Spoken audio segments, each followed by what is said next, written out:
안녕하세요, 김호준입니다. 유일호 경제부총리가 어제 경제관계 장관회의에서 최근 중국의 경제보복 조치에 대해 사드 때문이야 말할 수 없다고 했습니다. 중국 정부가 사드 때문에 경제보복을 하는 거라고 명시적으로 한 것이 없기 때문에 사드 때문이라 단정할 수 없다는 겁니다. 바본가요? 한편으론 그렇게 말할 수밖에 없기도 했겠다 싶습니다. 무슨 대책이 있어야죠. 정부가 그동안 해왔던 말들은 한마디로 설마 중국이 보복을 하겠어? 이게 전부였죠. 그러니 보복에 대한 대응 시나리오도 없고 그렇게 아무 준비도 없었으니까 상황이 발생해도 할 수 있는 거라고는 그게 사드 때문이 아니라고 혼자 우기는 것밖에 없었던 거죠. 이런 정부에 박 대통령의 능력에 최순실의 이권이 이 나라를 운영해왔다는 걸 생각하면 숨이 턱 막힙니다. 내일은 그렇게 막혀왔던 숨 터진 날이길 진심으로 바라봅니다. 김어준 생각이었습니다.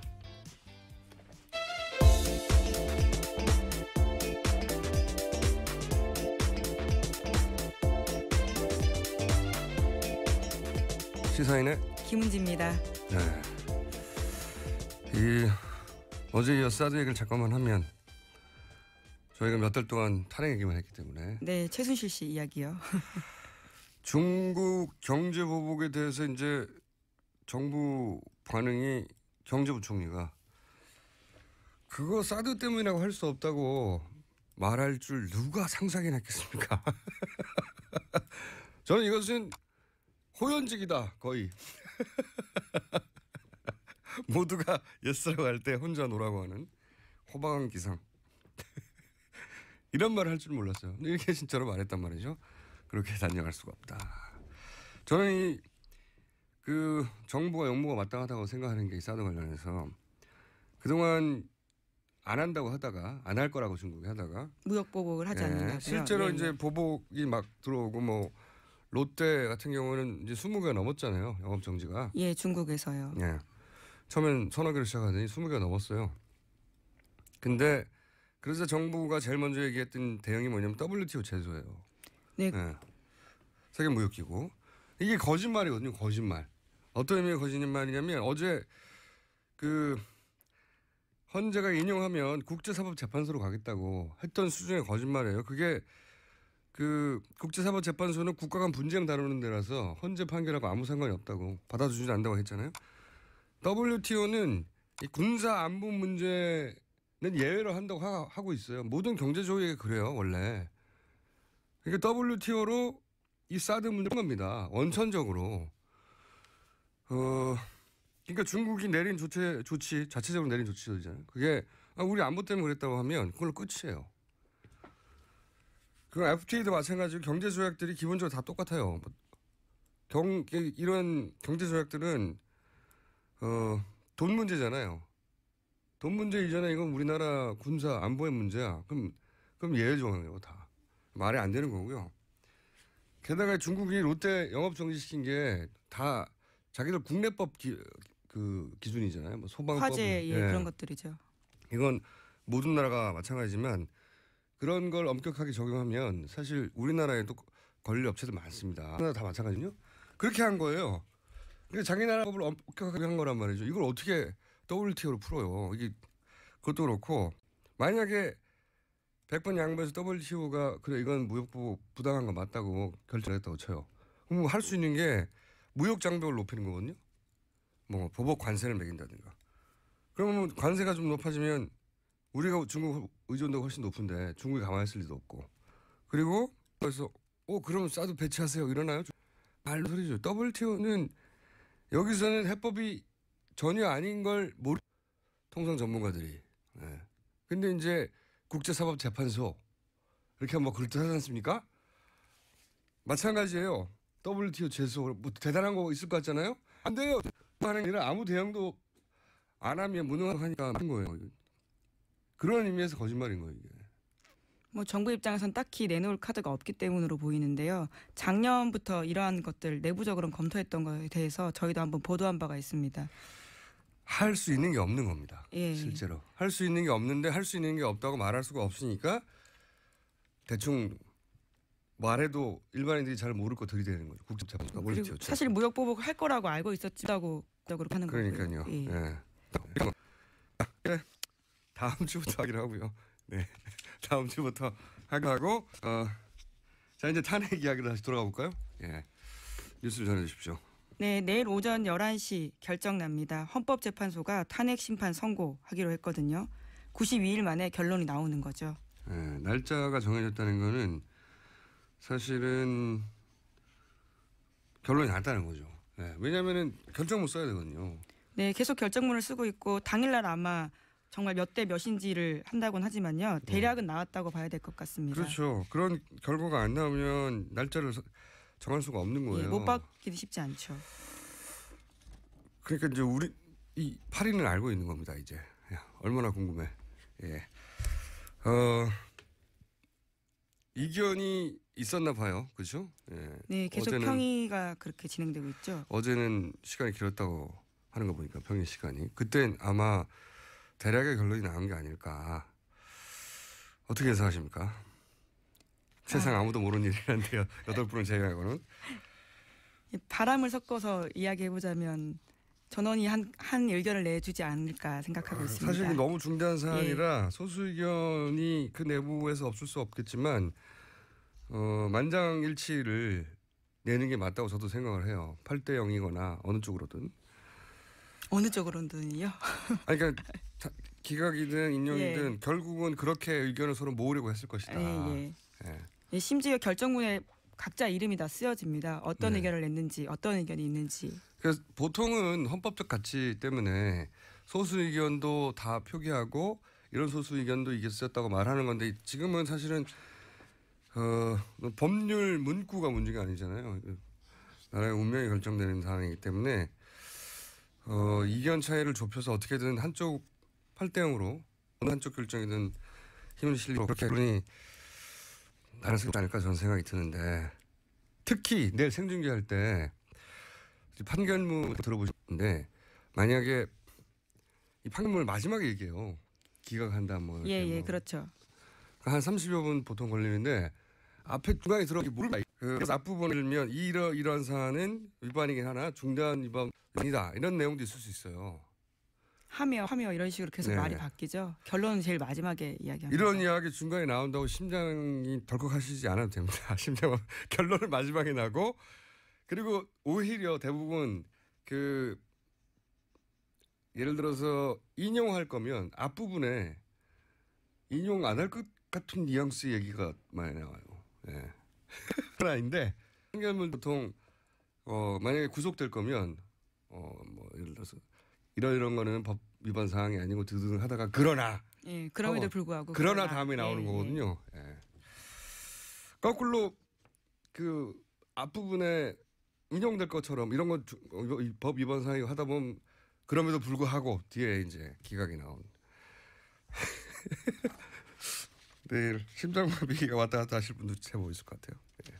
하지만 마지막까지 들어보셔야 된다. 네.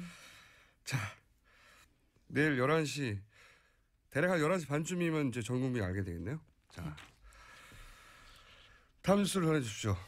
네, 동아일보에 이런 보도가 있는데요. 탄핵이 인용될 때 박 대통령은 서울 삼성동 사저를 매각하고요. 경기도 모초로 옮길 방침이다라는 이야기를 하고 있습니다. 네, 원래는 이제 내년 2월에 퇴임이니까 거기에 맞춰서 사저 계획을 잡았다가 만약에 인용되면 이제 바로 가야 되니까 네. 삼성동 사저는 안 된다. 재건축 수준으로 공사하지 않으면 경우가 힘들다라는 건데요. 그런데 바로 옮길 수가 없는 상황인가 봅니다. 그래서 그 중간에 뜨는 시간에는요. 종교시설의 임시거처를 마련하는 방안을 검토하고 있다. 이렇게 새 사저를 마련해도 거기 경비시설인가 그런 걸 해야 하니까 그 중간에 뜨는 시간은 종교시설에 이건 노조위원장이 경찰 구속이 부당하다고 해서 네네. 피신할 때 쓰는 방식인데. 예, 실제로 그랬죠. 민주노총 위원장이 조계사에 들어가 있었고요. 또 명동 성당도 많이 가고요. 네, 전통적으로 이제 경찰이 안 들어가죠. 종교시설에 들어가죠. 노리신 건가요? 네. 어쨌든 굉장히 의외의 이야기는 종교시설에 임시거처를 마련하겠다. 만약 인용의 경우에. 그런 뉴스가 나왔고요. 자, 네. 다음 뉴스는요. 또 어제 헌법재판소 앞에서요. 경찰관 2명을 폭행한 혐의로 향기국 사무총장 민모 씨가 현행범으로 체포됐습니다. 뿐만 아니라 3.1절 탄핵 반대 집회에서도요. 가스총 가지고 참가했던 50대 남성 강모 씨가 입건됐습니다. 뭐 이런 뉴스 지금 나오면 뭐합니까? 내일이 결정나는 날인데 이제야 이런 뉴스가 나오네요. 네. 박영수 특검 그 집 앞에서의 시위에 관해서는요. 네, 너무 늦다 어제 그런 이야기 드렸었는데요. 이제서야 법원이 시위를 금지시켰습니다. 내일 끝나요. 네, 어제 금지시켰어요? 네, 가처분 신청은 정말 빨리 할수록 그 청구에 이익이 있는 건데요. 네. 26일 날 신청했거든요. 그런데 어제서야 나온 거죠. 야, 말이 안 되네요. 이제 탄핵 심판이 내일인데 뭐 어제 나오면 뭐예요? 예. 이게 과거의 사례를 보면 옥상에서 박근혜 대통령 비판하는 전단지 뿌려도 네, 이하 작가 말씀하시는 거죠. 또는 뭐 세월호 배지도 뺏었어요. 배지를 뭐 어떻게 합니까 그걸로? 근데 이제 그것도 뺐고 그다음에 집회를 주도했다고 구속을 시키거나 백남기 씨 물대포 맞아서 돌아가셨잖아요. 근데 이제 왜 방맹해가지고 그 앞에서 휘두르는데도 아무런 조치를 안 하냐고 언론이 한 일주일 이상 떠들었죠. 예. 네, 심지어 화형식도 했었습니다. 얼굴 새겨진 현수막 불질렀거든요. 그래서 박영수 특검의 부인이 혼절했다는 거 아닙니까? 예, 예. 그 앞에서 하도 협박을 하니까 살해 협박을 하고 뭐 모가지를 딴다니 참 그 앞에서 자기 살던 집 앞에서 다 몰려와가지고 그런데 이제 이 신청을 어제 받아들였다는 거고 그리고 어제야 누군가 한 사람 체포했다 나오고 어제 한 사람 입건해도 이게 말이 안 돼요. 나쁜 공권력입니다 정말. 자 다음 뉴스는요. 네, 특검이 이병기 전 국정원장한테서 국정원이 보수단체에 지원금을 댔다라는 진술을 확보했다라는 한겨레 신문 보도입니다. 국정원장이 예. 전임 국정원장인데요. 실토한 거죠. 블랙리스트 관련해서 뭐 일종의 화이트리스트라고 볼 수 있을 것 같은데요. 보수단체에 지원금 댔다라고 하는 거니까요. 특검이 이제 이병기 전 국정원장 전 비서실장이기도 하죠. 예, 그렇습니다. 국정원장 하다가 비서실장 가는 경우 어디 있습니까? 말도 안 되는. 그러니까 국정 운영 방식이 그랬던 거예요. 네, 네. 김기춘 실장 바로 다음에 비서실장을 했습니다. 김기춘 비서실장도 국정원의 전신 그렇죠. 중정 출신이고 그 다음 국정원 비서실장도 국정원장을 직전했던 사람. 그만큼 이제 국정 운영의 방식이 그랬던 거죠. 국정원을 장악하고 국정원을 통해서 국가를 운영하라고 했던 거죠. 그게 명백히 드러나는 거고. 더군다나 이병기 전 국정원장이나 전 비서실장은 사실은 다시 정치를 하면 안 되는 사람이에요. 이분은 과거 이력이 화려해요. 그 총 쏴달라고 했던 총풍. 네, 1997년에 있었던 일이죠. 네, 그때 이분이 실무 책임자였거든요. 그런 일이 있었어요. 네, 북한에다 돈 주고 총 좀 쏴달라고. 네. 그래야 이해창 후보한테 유리하다고. 실제 그런 일이 있었고 생각해보면 참 없는데. 그때 당시 상대가 김대중 전 대통령 후보였습니까? 97년이었으니까. 김대중 후보를 빨갱이라고 해놓고 자기들은 거래하고 있었던 거예요. 야. 그리고 그 이후에 또 그 다음 선거 때, 다음 선거 때 이해창 후보가 나왔던 그때는 이분이 또 차떼기 아시는지 모르겠는데 돈을 사과 박스에 넣어서 차 트렁크에 들고 간 게 아니라 트럭째로 그냥 차떼기로 했다라고. 예. 그랬던 사건에 두 사건 모두의 실무 책임자였어요. 예. 이러면 안 되는 거죠. 다시 등장하면. 근데 대통령의 비서실장으로 그리고 국가정보원장으로 복귀했던 이 정권 하에서 그분이 이제 특검에서 보수단체 국가정보원이 돈을 댔다. 국정원이. 예. 이건 국정원이 이런 걸 인정한 건 처음이에요. 네, 좀 더 구체적인 진술을 보시면요. 이렇게 이야기합니다. 우리와 뜻을 같이 하는 단체에 대한 지원은 예전부터 해오던 일이다. 기조실장한테 보고받았지만 계속 그런 지원이 있어 왔기 때문에 국정원장이 굳이 터치할 입장이 안 됐다라고 라면서 시인을 한 건데요. 국정원장이 왜 터치할 입장이 안 됩니까? 자기가 결정하면 되지 하지 말라고. 네. 어쨌든 그러면서 지원이 있어 왔고 그리고 본인이 있는 기간에도 계속 지원이 됐다는 말을. 예, 심지어 이런 말도 합니다. 지금도 하는 것으로 알고 있다. 다만 상세한 지원 내역에 대해서는 말하기 어렵다라는 거죠. 그러니까 지금 소위 이제 태극기 집회라고 본인들은 부르는 친박 집회, 최근에 친박 집회들의 국정원에 자금이 들어갔을 개연성이 있는 거죠. 네. 네, 얼결에 내부 고발자가 되신 겁니다. 얼결이 아니고 생각하고 했을 거예요. 본인 빠져나가려고. 다음 정권에서 반드시 수사해야 될 내용이라고 봅니다. 국정원이 왜 이들 단체에 돈을 대요? 뭐 현재 지금 검찰 특수본으로 넘어가 있긴 한데요. 잘할 수 있을지는 여전히 의구심을 많이 사고 있긴 합니다. 여하간 이런 의구심은 있어 왔는데 이건 전직 국정원장이 직접 얘기한 거죠. 이제 돈 준 것 같다고. 예, 굉장히 힘 있는 진술입니다. 아 참네. 그러니까 이런 말을 하는 사람들을 음모론으로 몰면 안 되는 거예요. 이제 국정원장이 직접 얘기했으니까. 다음 순요. 네, 또 특검이 국정원에 대해서요. 블랙리스트 명단 만들어서 문화체육관광부에 내려보냈다라는 진술도 확보했다라는 건데요. 블랙리스트에 국정원이 개입했다라는 거를 확인했다라는 거죠. 국정원 사실을 진술했고요. 또 관련 문자도 확보했다고 합니다. 그러니까 특검은 블랙리스트에는 청와대 그리고 국정원이 다들 개입해서 만든 거다라고 보고 있는 거죠. 그러니까 국가 운영을 그렇게 한 겁니다.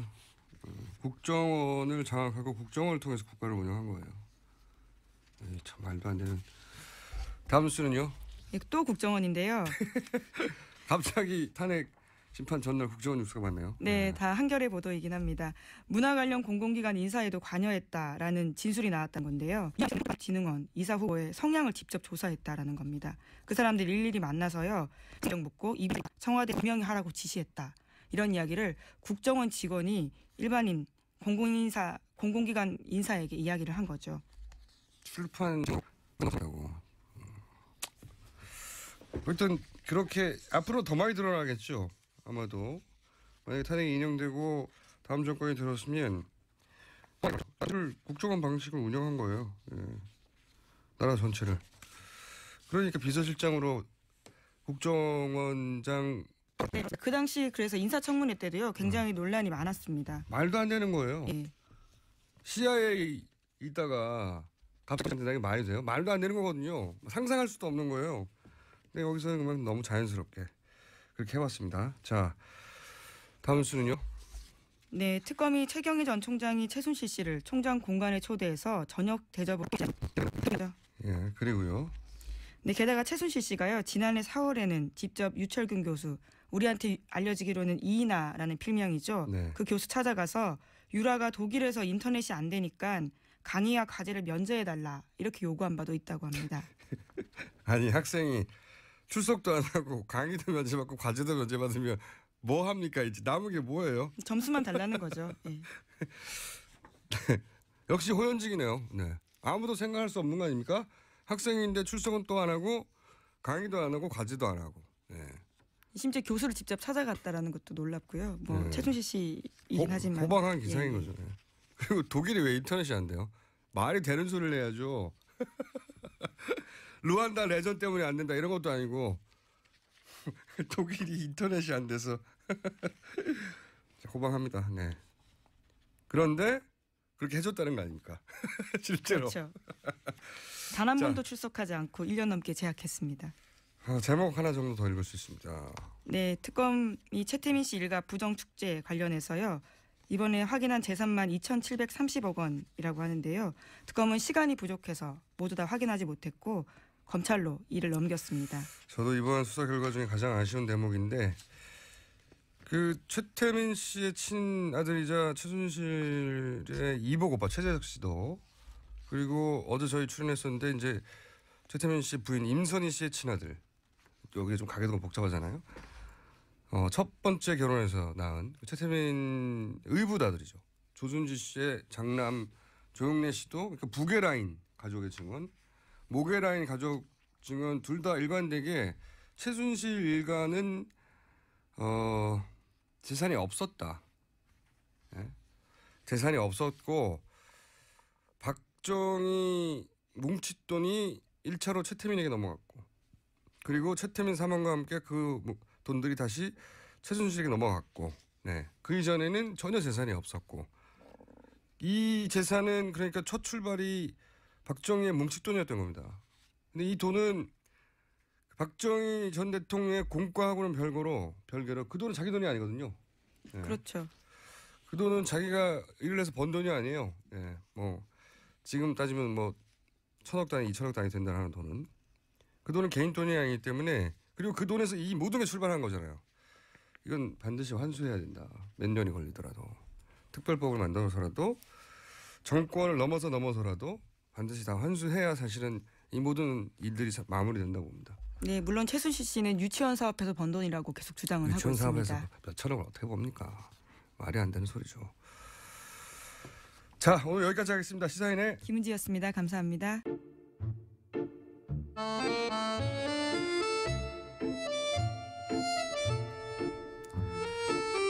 바른정당의 김성태 사무총장님 나오셨습니다. 안녕하십니까? 예, 안녕하세요. 김성태입니다. 더불어민주당의 안민석 의원 나오셨습니다. 네, 최순실 재산 추적자 안민석입니다. 추적자. 꼭 앞에 이렇게 소개를 붙이시는데 사실은 그런 타이틀을 붙일만 합니다. 최근까지 독일에서 누구도 하지 않는 독일 내 최순실 자금을 추적하다 오셨죠? 특히 이번에는 독일 교포들하고 최순실 독일 재산 찾는 모임을 결성을 했어요. 결성하자마자 다음 날에 네. 굉장히 중요한 제보가 들어왔는데요. 아 그래요?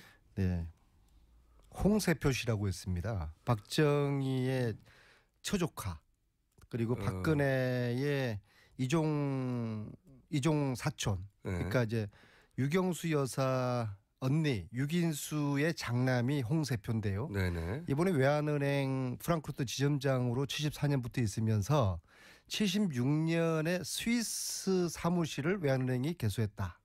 그리고 홍세표 씨가 96년에 99년에 외환은행장으로 퇴임하던 그 즈음에 외환은행 스위스 사무실이 폐쇄가 됐다.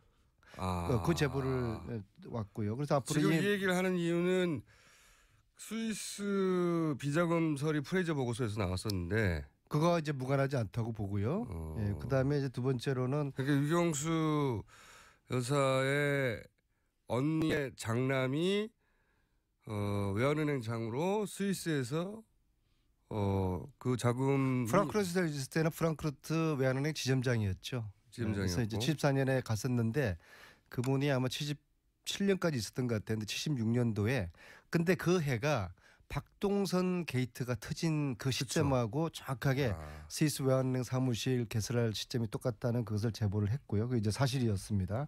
그다음에 제가 이번에 독일 가서 주요 인사들 있잖아요. 데이빗 윤의 아버님이라든지 포함해서 데이빗 윤은 이제 그 최순실의 독일 집사. 네, 독일 수행비서. 집사로 의혹을 받은. 네. 근데 아버지 의혹이 아니라 뭐 100% 맞고요. 그래서 8, 90년대 정윤회, 최순실 또 박근혜가 독일을 왔다 갔다 하던 시절에 독일의 그들의 그 활동과 생활을 보살폈던 그런 지금 다 어르신들이 70대 이상 분들인데요. 네. 그분들을 만났는데 그중에 한 분이 정윤회, 최순실의 결혼이 95년도가 아니라 92년이었다라는 아주 굉장히 중요한 그 증언을 해주셨어요. 그러니까 그래서 그동안 이제 퍼즐들을 다시 다 맞춰야 되는 그런 상황이 생겼고. 안민석 의원께서 지금 하신 그 발언 내용이 유튜브에 지금 엄청난 조회수를 보이고 있어요. 그러니까 그 말은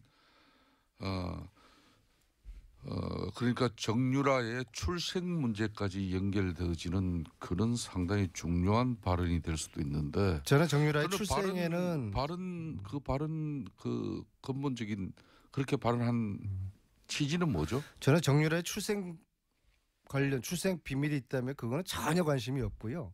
정윤의 최순실이가 95년이 아닌 92년에 결혼을 했다는 게 달라지는 게 사실이라고 그러면은 그때부터 독일의 그 페이퍼 컴퍼니를 만들기 시작했거든요. 그래서 92년에 나타난 유벨이라는 최초의 페이퍼 컴퍼니가 최순실 씨가 주술에 있는 이 최초의 사람들이 페이퍼 컴퍼니입니다. 최순실 정윤회와 함께 이름이 올라와 있죠. 네. 이 사람들이 결혼도 하지 않은 상태에서 어떻게 이렇게 같이 회사를 만들었을까? 그 관계가 의심스러웠는데 만약에 92년 겨울이라고 증언을 들었거든요. 그때가 결혼한 게 사실이라고 하면은 이것은 최순실 독일 은닉재산의 퍼즐을 맞추는데 새로운 조합들이 되는 그러면 것이고요. 그 은닉재산을 독일의 페이퍼 컴퍼니 형태로 감추기 시작할 때 그 모든 작업들 정윤회 씨와 같이 했다. 그렇죠. 재산을 함께 회사를 함께 만든다는 거는 그 관계가 남남 관계는 안 되지 않습니까? 이미 이제 95년에 부부였다는 거, 92년에 부부였다는 거 틀리고요. 특히 92년 그 겨울 결혼식에 약 20여 명의 최순실 일가들, 최태민, 임선희 포함한 아주 폐쇄적이고 아주 가족들만 참석한 결혼식이었는데 그렇다고 그러면 일반적으로 어제 그 조순재 씨의 아들 조용래의 해구록을 보면 나타났지만은 다 가족들이었지 않습니까? 네. 그다음에 장시호 2006년 결혼식에 조카의 결혼식에도 커트칼 테러 당한 상태에서도 박근혜 의원이 그 결혼식까지 갔는데 최순실의 2012년 결혼식장에는 박근혜 92년. 박근혜 대통령이 당시는 야인이었지만은 1992년, 박근혜 대통령이 없었다라는 것이 이번의 정언인데 92년의 결혼 그리고 그 결혼식에 박근혜 대통령이 참석하지 않았다는 이런 것들은 전체적인 90년대 그들 관계에서 좀 새로운 퍼즐들을 만들어야 되는 그런 걸 암시하는 것이죠. 그래서 말이에요. 이 부분이 지금 아주 중요한 부분인데 예. 지금 안민석 의원의 저 발언과 저런 취지에 따라서 예. 유튜브 지금 동영상 상에는 정유라가 실질적으로 부모가 최순실의 딸이 아닌 것처럼 지금 현재 나오고 있는 사실 우리 안민석 의원님 알고 계시죠? 그런 주장을 하신 건 아닌데. 저는 그건 관심 없습니다. 네, 그런 주장을 하신 건 아닌데 그런 퍼즐들의 일부를 이제 그래서 그런 부분을 의혹으로 의문으로 이렇게 계속 제기할 게 아니라 구체적 사실을 가지고 예. 고발 나가라는 거죠. 언론이나 막 이런 방송을 통해서 그런 입장이 나온다면은 지금 가짜 뉴스 시대에 얼마나 국민들이 지금 피해를 당하고 아니 있습니까? 공장장 네. 정유라가 최순실 딸 아닙니까? 그렇게 알려져 있고 저는 그렇게 거기에 알려진 대해서 건 관심이 이상한 저는 없어요. 모릅니다. 92년도에 그들이 결혼했다는 거를 이번에 독일 가서 확인한 사실을 국민들께 또 알려야 되니까 그것만 말씀드린 겁니다. 그 다음에 상상의 퍼즐은 또 똑똑한 국민들이 맞추시는 정유라는 거죠. 몇 년도 출생이죠? 정유라는 현재까지 알려지기로는 최순실 정윤회가 95년에 결혼했고 그 이듬해인 96년에 정윤회가 태어난 것으로 그렇게들 지금 알고 있고 실질적으로 정윤회는 지금 정유라는 96년생으로 지금 돼 있죠. 출생신고 그렇게 돼 있어요. 그 안민석 의원은 대체로 그 정유라의 출생 연도를 인정을 하지 않는 그런 측면이 많은데 이 아침에 그거는 무슨 이유에서 그런 거죠? 남의 그 출생 가지고 이야기할 거 아니고요. 내일 그 탄핵 인용되느냐 마느냐 국민들 관심이 있는데 넘어가시죠. 근데 제가 말씀하신 것 중에 92년에 저 처음으로 안민석 의원의 주특기가 딱 조기까지예요.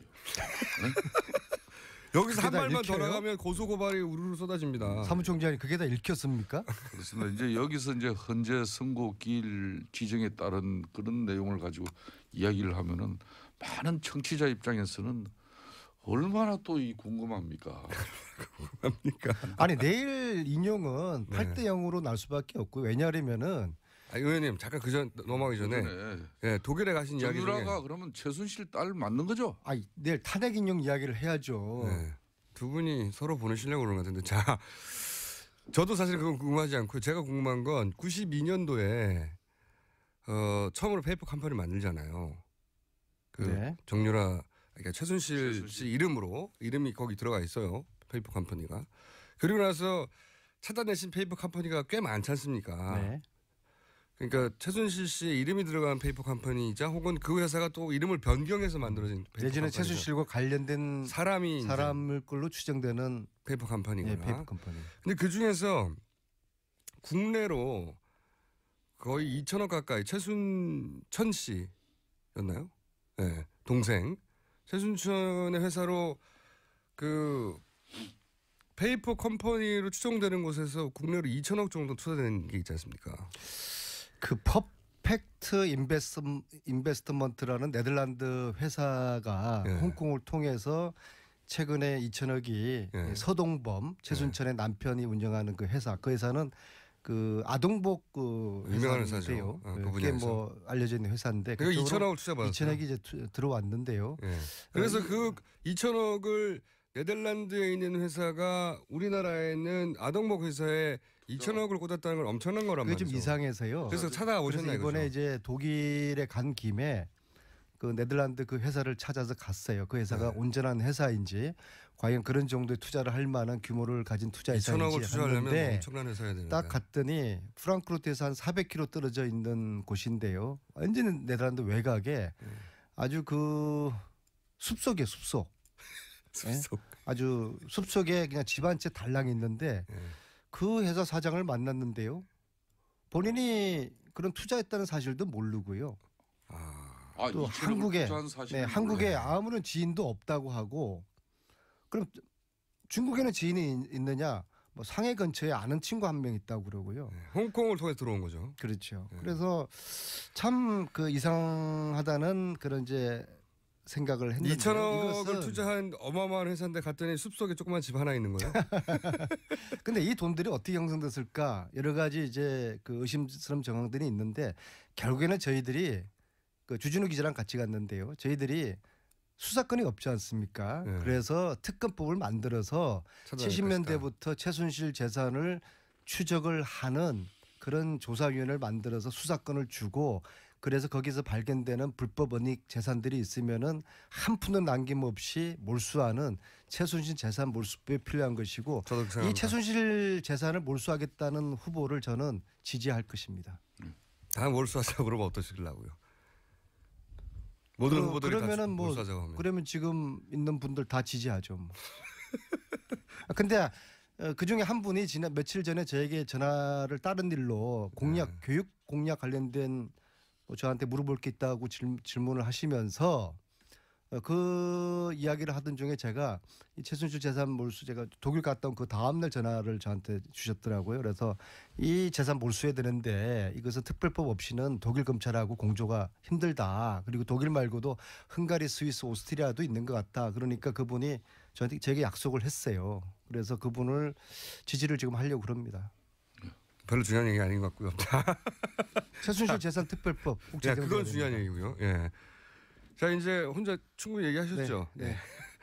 얘기하셨고 이제 김성태 의원님이 그 얘기를 하셔야 될 것 같아요. 헌재 심판을 하루 앞둔 바른정당의 심정. 예. 의원님 요즘 잠 잘 주무십니까? 사실상 작년 12월 국회가 대통령 탄핵 소추를 하고 예. 잠 제대로 잤다 그러면 뭐 제대로 된 국회의원은 아니겠죠. 근데 그 탄핵 결정에 따른 끝까지 책임을 지는 그런 자세와 마음가짐은 국민들에게 상당히 중요할 것 같아요. 다른 정당은 탄핵 결과가 어떻게 되든 정당으로 살아남을 것 같은데 바른정당은 탄핵 결과에 따라서 뿌리치 흔들리지 않겠습니까? 그렇습니다. 바른정당 같은 경우는 만에 하나 탄핵이 기각된다면은 국회의원직을 사퇴하겠다고 했지 않습니까? 네, 당도 해체하겠다고. 응분에 또 책임을 져야 되는 것이고 그런 측면에서 어떠한 경우라도 헌재의 결정은 존중되어져야 되는 것이고 그런 측면에서 헌재는 국민이 부여한 국가 권력을 가지고 박근혜 대통령이 과연 국가와 국민을 위해서만 그 권력을 썼는지 아니면 최순실 일가들을 위한 사익 편취를 위해서 대통령이 그 국가 권력을 일부 잘못 쓴 부분이 있는지 그것만 판단되어진다면은 이 문제는 상식선에서 다 끝날 일이죠. 표준 답변이고 실제 바른정당의 분위기는 어떻습니까? 불안에 떨고 있나요? 불안에 떨기보다는 지금 헌재 결정 이후에 뭐 시청광장이 지금 현재 촛불과 태극기 대한민국이 사실상 두동강간 이 암담한 세상을 8대 이동광이라고 해주세요. 네. 이 암담한 세상을 치유하고 바로잡아 나가기 위해서는 이제는 정치 권력들이 특히 여의도가 이제 바로 조기 대선 전국으로 가지 않습니까? 대선으로 가기 때문에 더 이상 국민 분열 그리고 전국을 안정시키는데 바른정당은 모든 역할을 다 해요. 아니 그런 거 말고요. 뭐 이야기 듣고 싶어요. 아니 그런 거 말고 그러면 의원님을 국한해서 의원님 요즘 잠 잘 주무세요? 요즘 저는 하루에 참 서너 시간 이상 자본 역사 없습니다. 왜 불안해서 일찍 계시는 겁니까? 일국의 대통령을 탄핵하는 문제를 가지고 네. 국회에서 그러면은 책임지지 못할 탄핵을 뭐 시류에 따라서 우리가 결정한 것도 아니기 때문에 이거는 현재 뭐 이 결정이 나기 전까지는 저는 제대로 밤잠을 이루는 사람이 비정상이라고 봅니다. 오늘 아침에 어제 이현 의원도 불안하다고 그러시던데. 사무총장님 얼굴을 보니까 뭔가 내일 탄핵 앞두고 겁에 질려 있는 그런 표정이신데 절대로 겁먹을 필요가 없어요.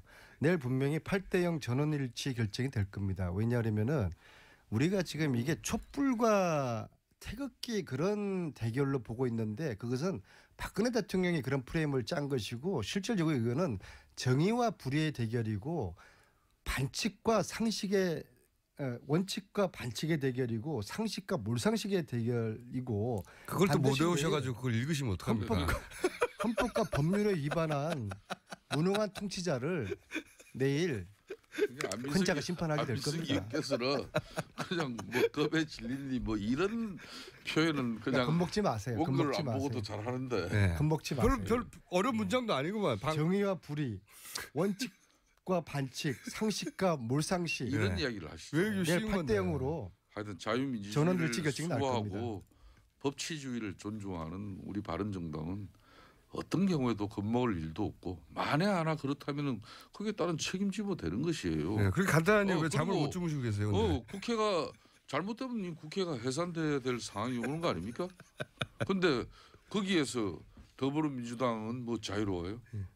그거 저희들 아니잖아요. 겁먹지 않아요. 그러니까 이 탄핵 결정에 관한 부분, 국회가 이 탄핵 소추 결정을 한 부분에 대해서는 어떤 행태로든지 책임을 져야죠. 그 책임에서 저는 어느 누구도 자유로워질 이유가 없고 지금 그러면은 어떻게 됐든 그 시청광장의 도동강단 이런 8대2 동강이라고 해주세요. 8대2 뭐 동강. 8대2든 뭐 하여튼 이 도동강단 이 상처를 보고 밤잠을 제대로 이룰 수 있다는 것은 그건 정상이 아니죠. 정치인으로서. 어쨌든 이현 의원도 어제 갑자기 불안해졌다고 하시고 불안한 건 당연한 거죠. 그 그러니까 결과가 너무 큰. 선동과 폭력을 지금 획책하고 또 불복의 빌미를 만들기 위해서 많은 세력들이 지금 움직이고 있지 않습니까?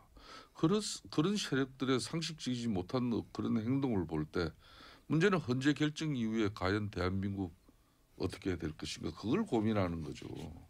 사실 지난 연말에 박근혜 대통령이 본인의 국정농단을 사죄하고 하야했더라고 그러면은 지금과 같은 이렇게 국론 분열의 상황은 나지 않았을 텐데 저는 국정농단만큼이나 더 중한 것이 더 심각한 지금 행위를 박근혜 대통령이 저지르고 있는 것이 바로 이 국론 분열이라고 봅니다. 이 국론 분열은 태극기와 촛불의 이 싸움을 박근혜 대통령이 조장하고 태극기의 촛불 이 전쟁의 프레임을 만들었거든요. 이것은 대단히 참 잘못된 대통령으로서 그래서 국민들이 여론조사에 보면 지금 80%가 대통령의 80%가 대통령의 사법 처리를 지금 요구하는 거 아닙니까?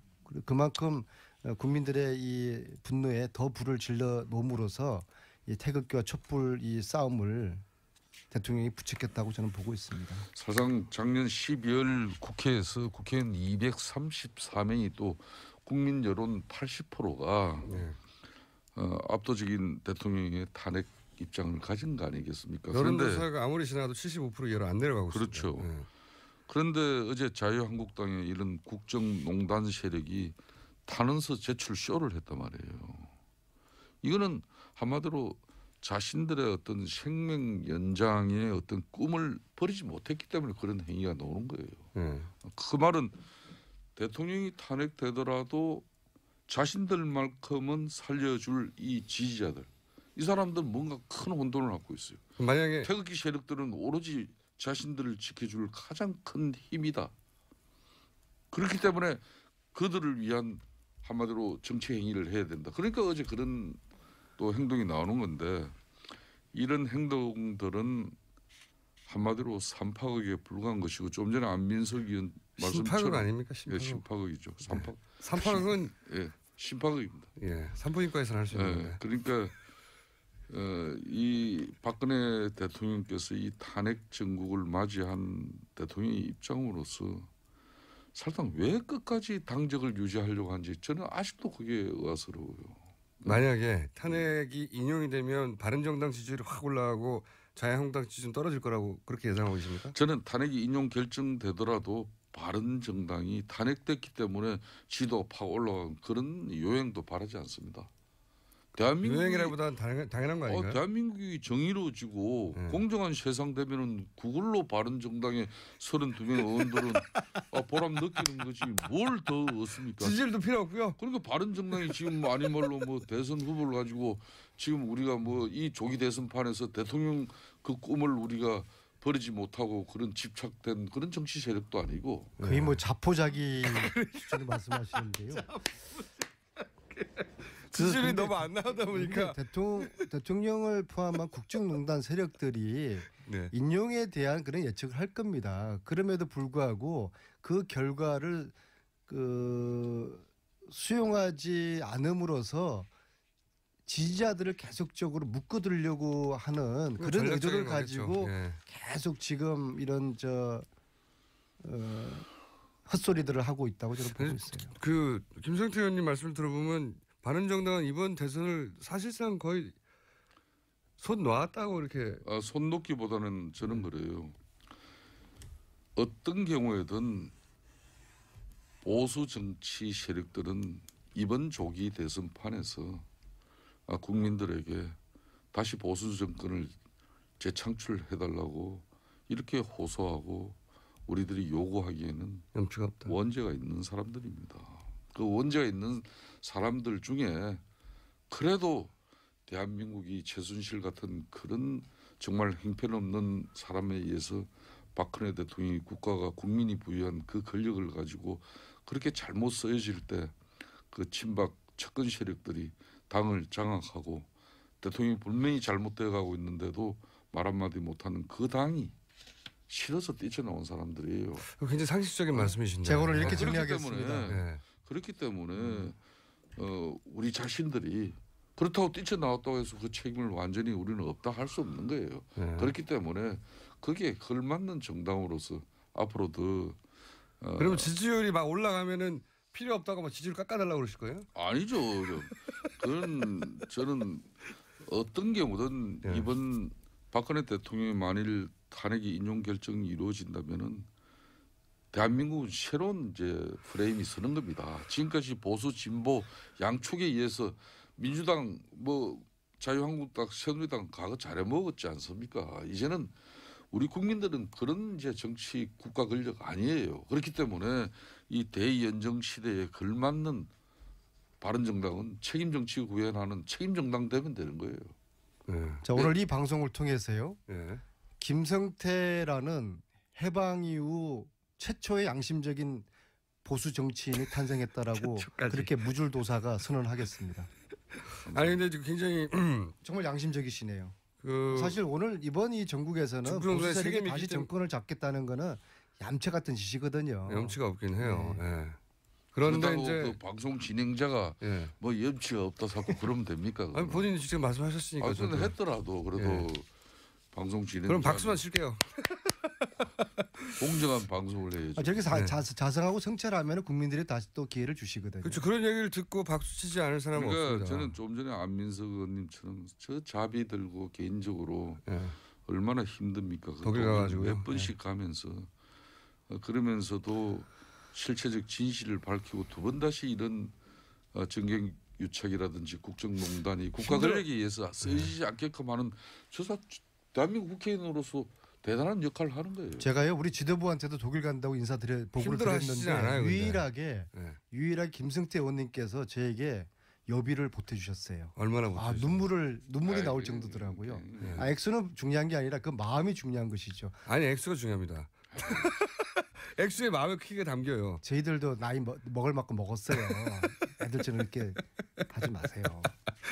그동안 이 초청만 난무했던 최순실 일가의 숨겨진 재산 규모가 이제 정말 특검법에 의해서 다시 이런 부분은 밝혀져야 돼요. 시즌 2가 시작되는 거예요. 박영수 밝혀져야 특검은 되죠. 그 부분은 손을 못 댔어요. 시간이 없어가지고. 대단히 아쉬운. 박영수 부분이죠. 특검은 줄기 가지만 건드렸고 뿌리에 해당되는 이 사태 본질, 돈은 시즌 2를 시작을 해야 되는 것이죠. 그래서 최순실 재산몰수 특별법이 필요하고 그 특별법을 만들겠다는 후보를 저는 지지하겠다 그렇게 말씀드립니다. 최순실 사태 이 두 분의 사이가 너무 좋아지셔가지고.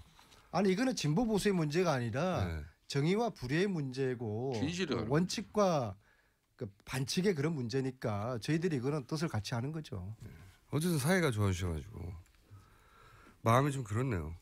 그것도 지난주 여비까지 주셔서 또 감사하게 다음 주 방송이 저는 참 기대됩니다. 왜냐하면은 탄핵이 인용되냐 기각되냐에 따라서 바른정당이 운명이 완전히 갈라질 것이기 때문에 그렇습니다. 바른정당은 사실은 이 사건 때문에 생긴 당이거든요. 그렇습니다. 완전히 이 사건의 결론에 따라서는 정당이 탄탄하게 자리를 잡고 아마도 자유한국당에서 탈당하는 분들이 막 올 수도 있고요.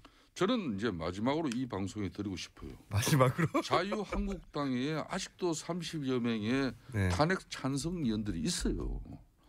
어제도 그렇게 헌재에 탄원서까지 제출하는 60여 명의 그 의원들 속에서 그 사람들은 무슨 역할을 하기 위해서 거기 있느냐는 거예요. 네. 아니 탄핵 그러니까 결과를 기다리는 거죠. 탄핵 그분들도. 인용 결정이 이루어지면은 그분들도 정의로운 정치를 위해서 판단을 해주셔야 됩니다. 예? 그리고 소멸되어질 정당은 우리 국민들의 이 뜻에 의해서 심판이 되어줘야죠. 자, 다음 주 목요일이 기다려집니다. 저도 두 분이 어떤 얘기를 하실지. 오늘 여기까지 하겠습니다. 바른정당의 김성태 사무총장, 더불어민주당의 안민석 의원이었습니다. 감사합니다. 예, 네, 감사합니다. 김종인 전 더불어민주당 비대위 대표가 어제 탈당계를 제출했습니다. 각 정당의 반응이 다 다른데 앞으로 이 반응들 간단히 짚어보겠습니다. 오늘은 먼저 더불어민주당 반응입니다. 더불어민주당의 김홍걸 국민통합위원장 전화 연결해보겠습니다. 안녕하세요, 위원장님. 예, 안녕하세요. 네, 우선 이 탈당에 대한 기본 입장은 어떠십니까? 이건 100%제 개인 입장인데요. 네네. 그러니까 뭐 안타까운 일이긴 하지만 네. 뭐 당에 대해서 전혀 애정이 없으신 것 같고 우리 당과는 전혀 다른 생각을 하시는 분이기 때문에 예. 뭐 어쩔 수가 없다 하는 거죠. 기본적으로. 예. 당 대표고 비례 2번이면 남자 1번인데요. 사실상 남자 1번 비례대표 나간 거죠. 예. 그렇죠. 어쩔 수가 없다. 당과는 다른 생각을 하기 때문에 이게 이제 기본 입장이신 거고. 그렇죠. 네, 근데 탈당의 이유가 경제민주에 대한 의지가 전혀 보이지 않기 때문에 본인이 할 일이 없다. 이런 이야기를 했거든요. 저는 뭐 그분이 도대체 경제 민주화에 대해서 지금까지 무슨 노력을 하셨는지 구체적으로 당내에서. 예. 그동안 길게 봐도 예. 그래서 이해를 할 수가 없고요. 경제 민주화가 안 되고 있는 것이 이제 박근혜 정권과 정부 여당 측의 문제인데 그쪽에서 반대해서 그런 것인데 그 사람들과는 치열하게 싸우지 않고 당 내의 사람들하고만 싸우려고 하니까 앞뒤가 안 맞는 거죠.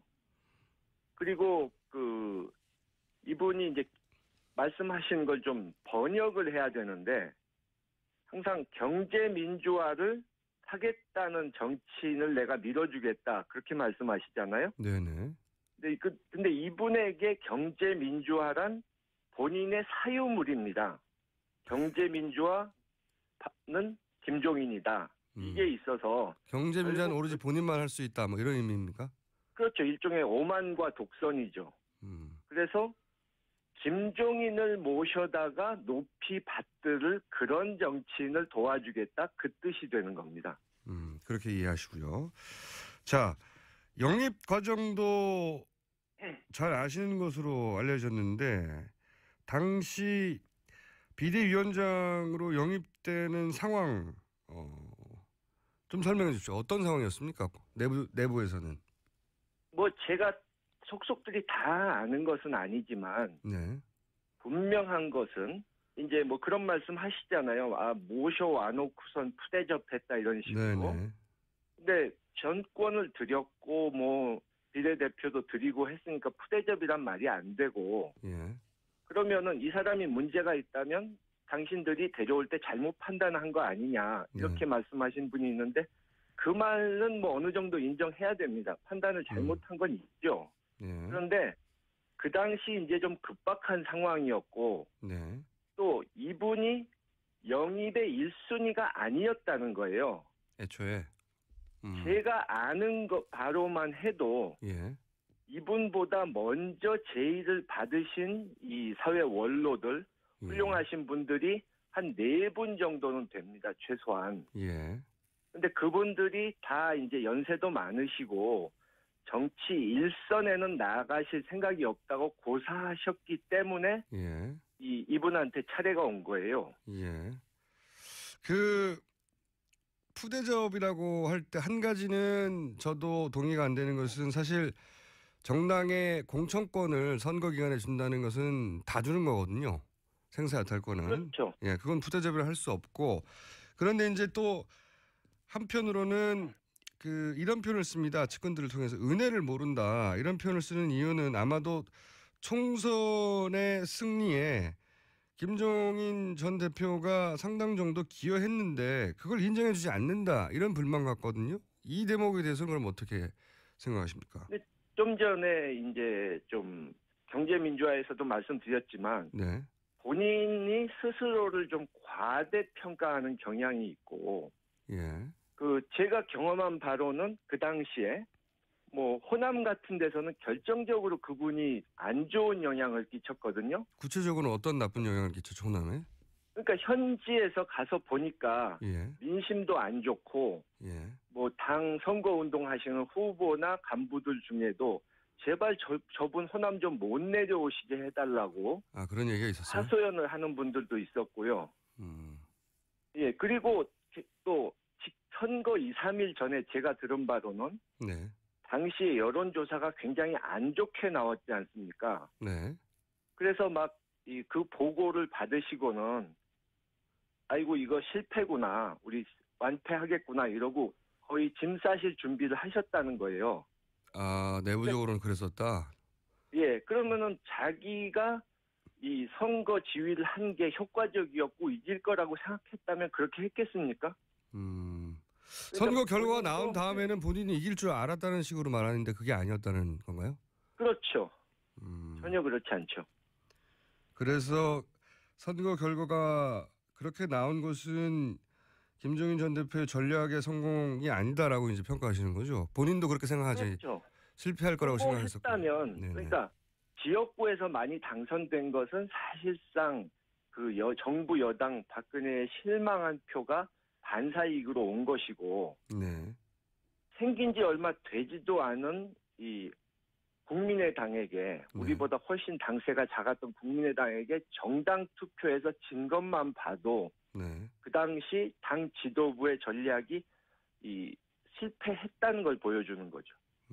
그래서 오히려 측근들은 총선이 승리한 것에 대해 은혜를 모른다고 표현하나 실제로 총선 이틀 전쯤에 참패할 거라고 생각하고 짐쌀 준비를 했었던 사람이다. 이렇게 이제 그러니 그런 말 하는 것도 말이 안 된다고 좀 평가하시는 거죠. 예. 예, 그리고 뭐 공당에서 공적인 일을 하는데 은혜니 뭐니 이런 말을 하는 것 자체가 구시대적 사고방식이죠. 알겠습니다. 입장은 충분히 알겠고요. 그러면 진짜로 탈당하는 이유는 뭐라고 보십니까? 개인적으로? 지금은 이제 경제민주화를 안 하기 때문이다. 예. 남의 공약을 써준 걸 읽는 사람은 안 된다. 아마도 이건 이제 문재인 전 대표를 의미하는 것 같은데. 뭐 그렇게 표현을 했는데 실제 탈당하는 이유는 그럼 뭐라고 보십니까? 글쎄요. 그분이 그러니까 당 내에서 네. 경제 민주화를 그렇게 하고 싶었다면 같은 당 사람들 또 타당 사람들을 적극적으로 설득하고 다니면서 구체적으로 이런 것부터 하자, 뭐 이런 거는 중요하다 이러고 다니셨어야 되는데 그러질 않으셨거든요. 또 이번에도 뭐 촛불 시위 나오고 뭐 이렇게 탄핵 사태가 벌어지면서 뭐 옳고 그런 걸 따지기 전에 뭐 국난이 코앞에 다가온다 뭐 어쩌고 하면서 이 적폐청산이나 개혁을 하지 말고 시끄럽게 하지 말고 대충 덮으라는 식으로 투쟁을 하지 말라는 식으로 말씀하시는데 개혁을 안 하는데 경제민주화는 무슨 수로 합니까?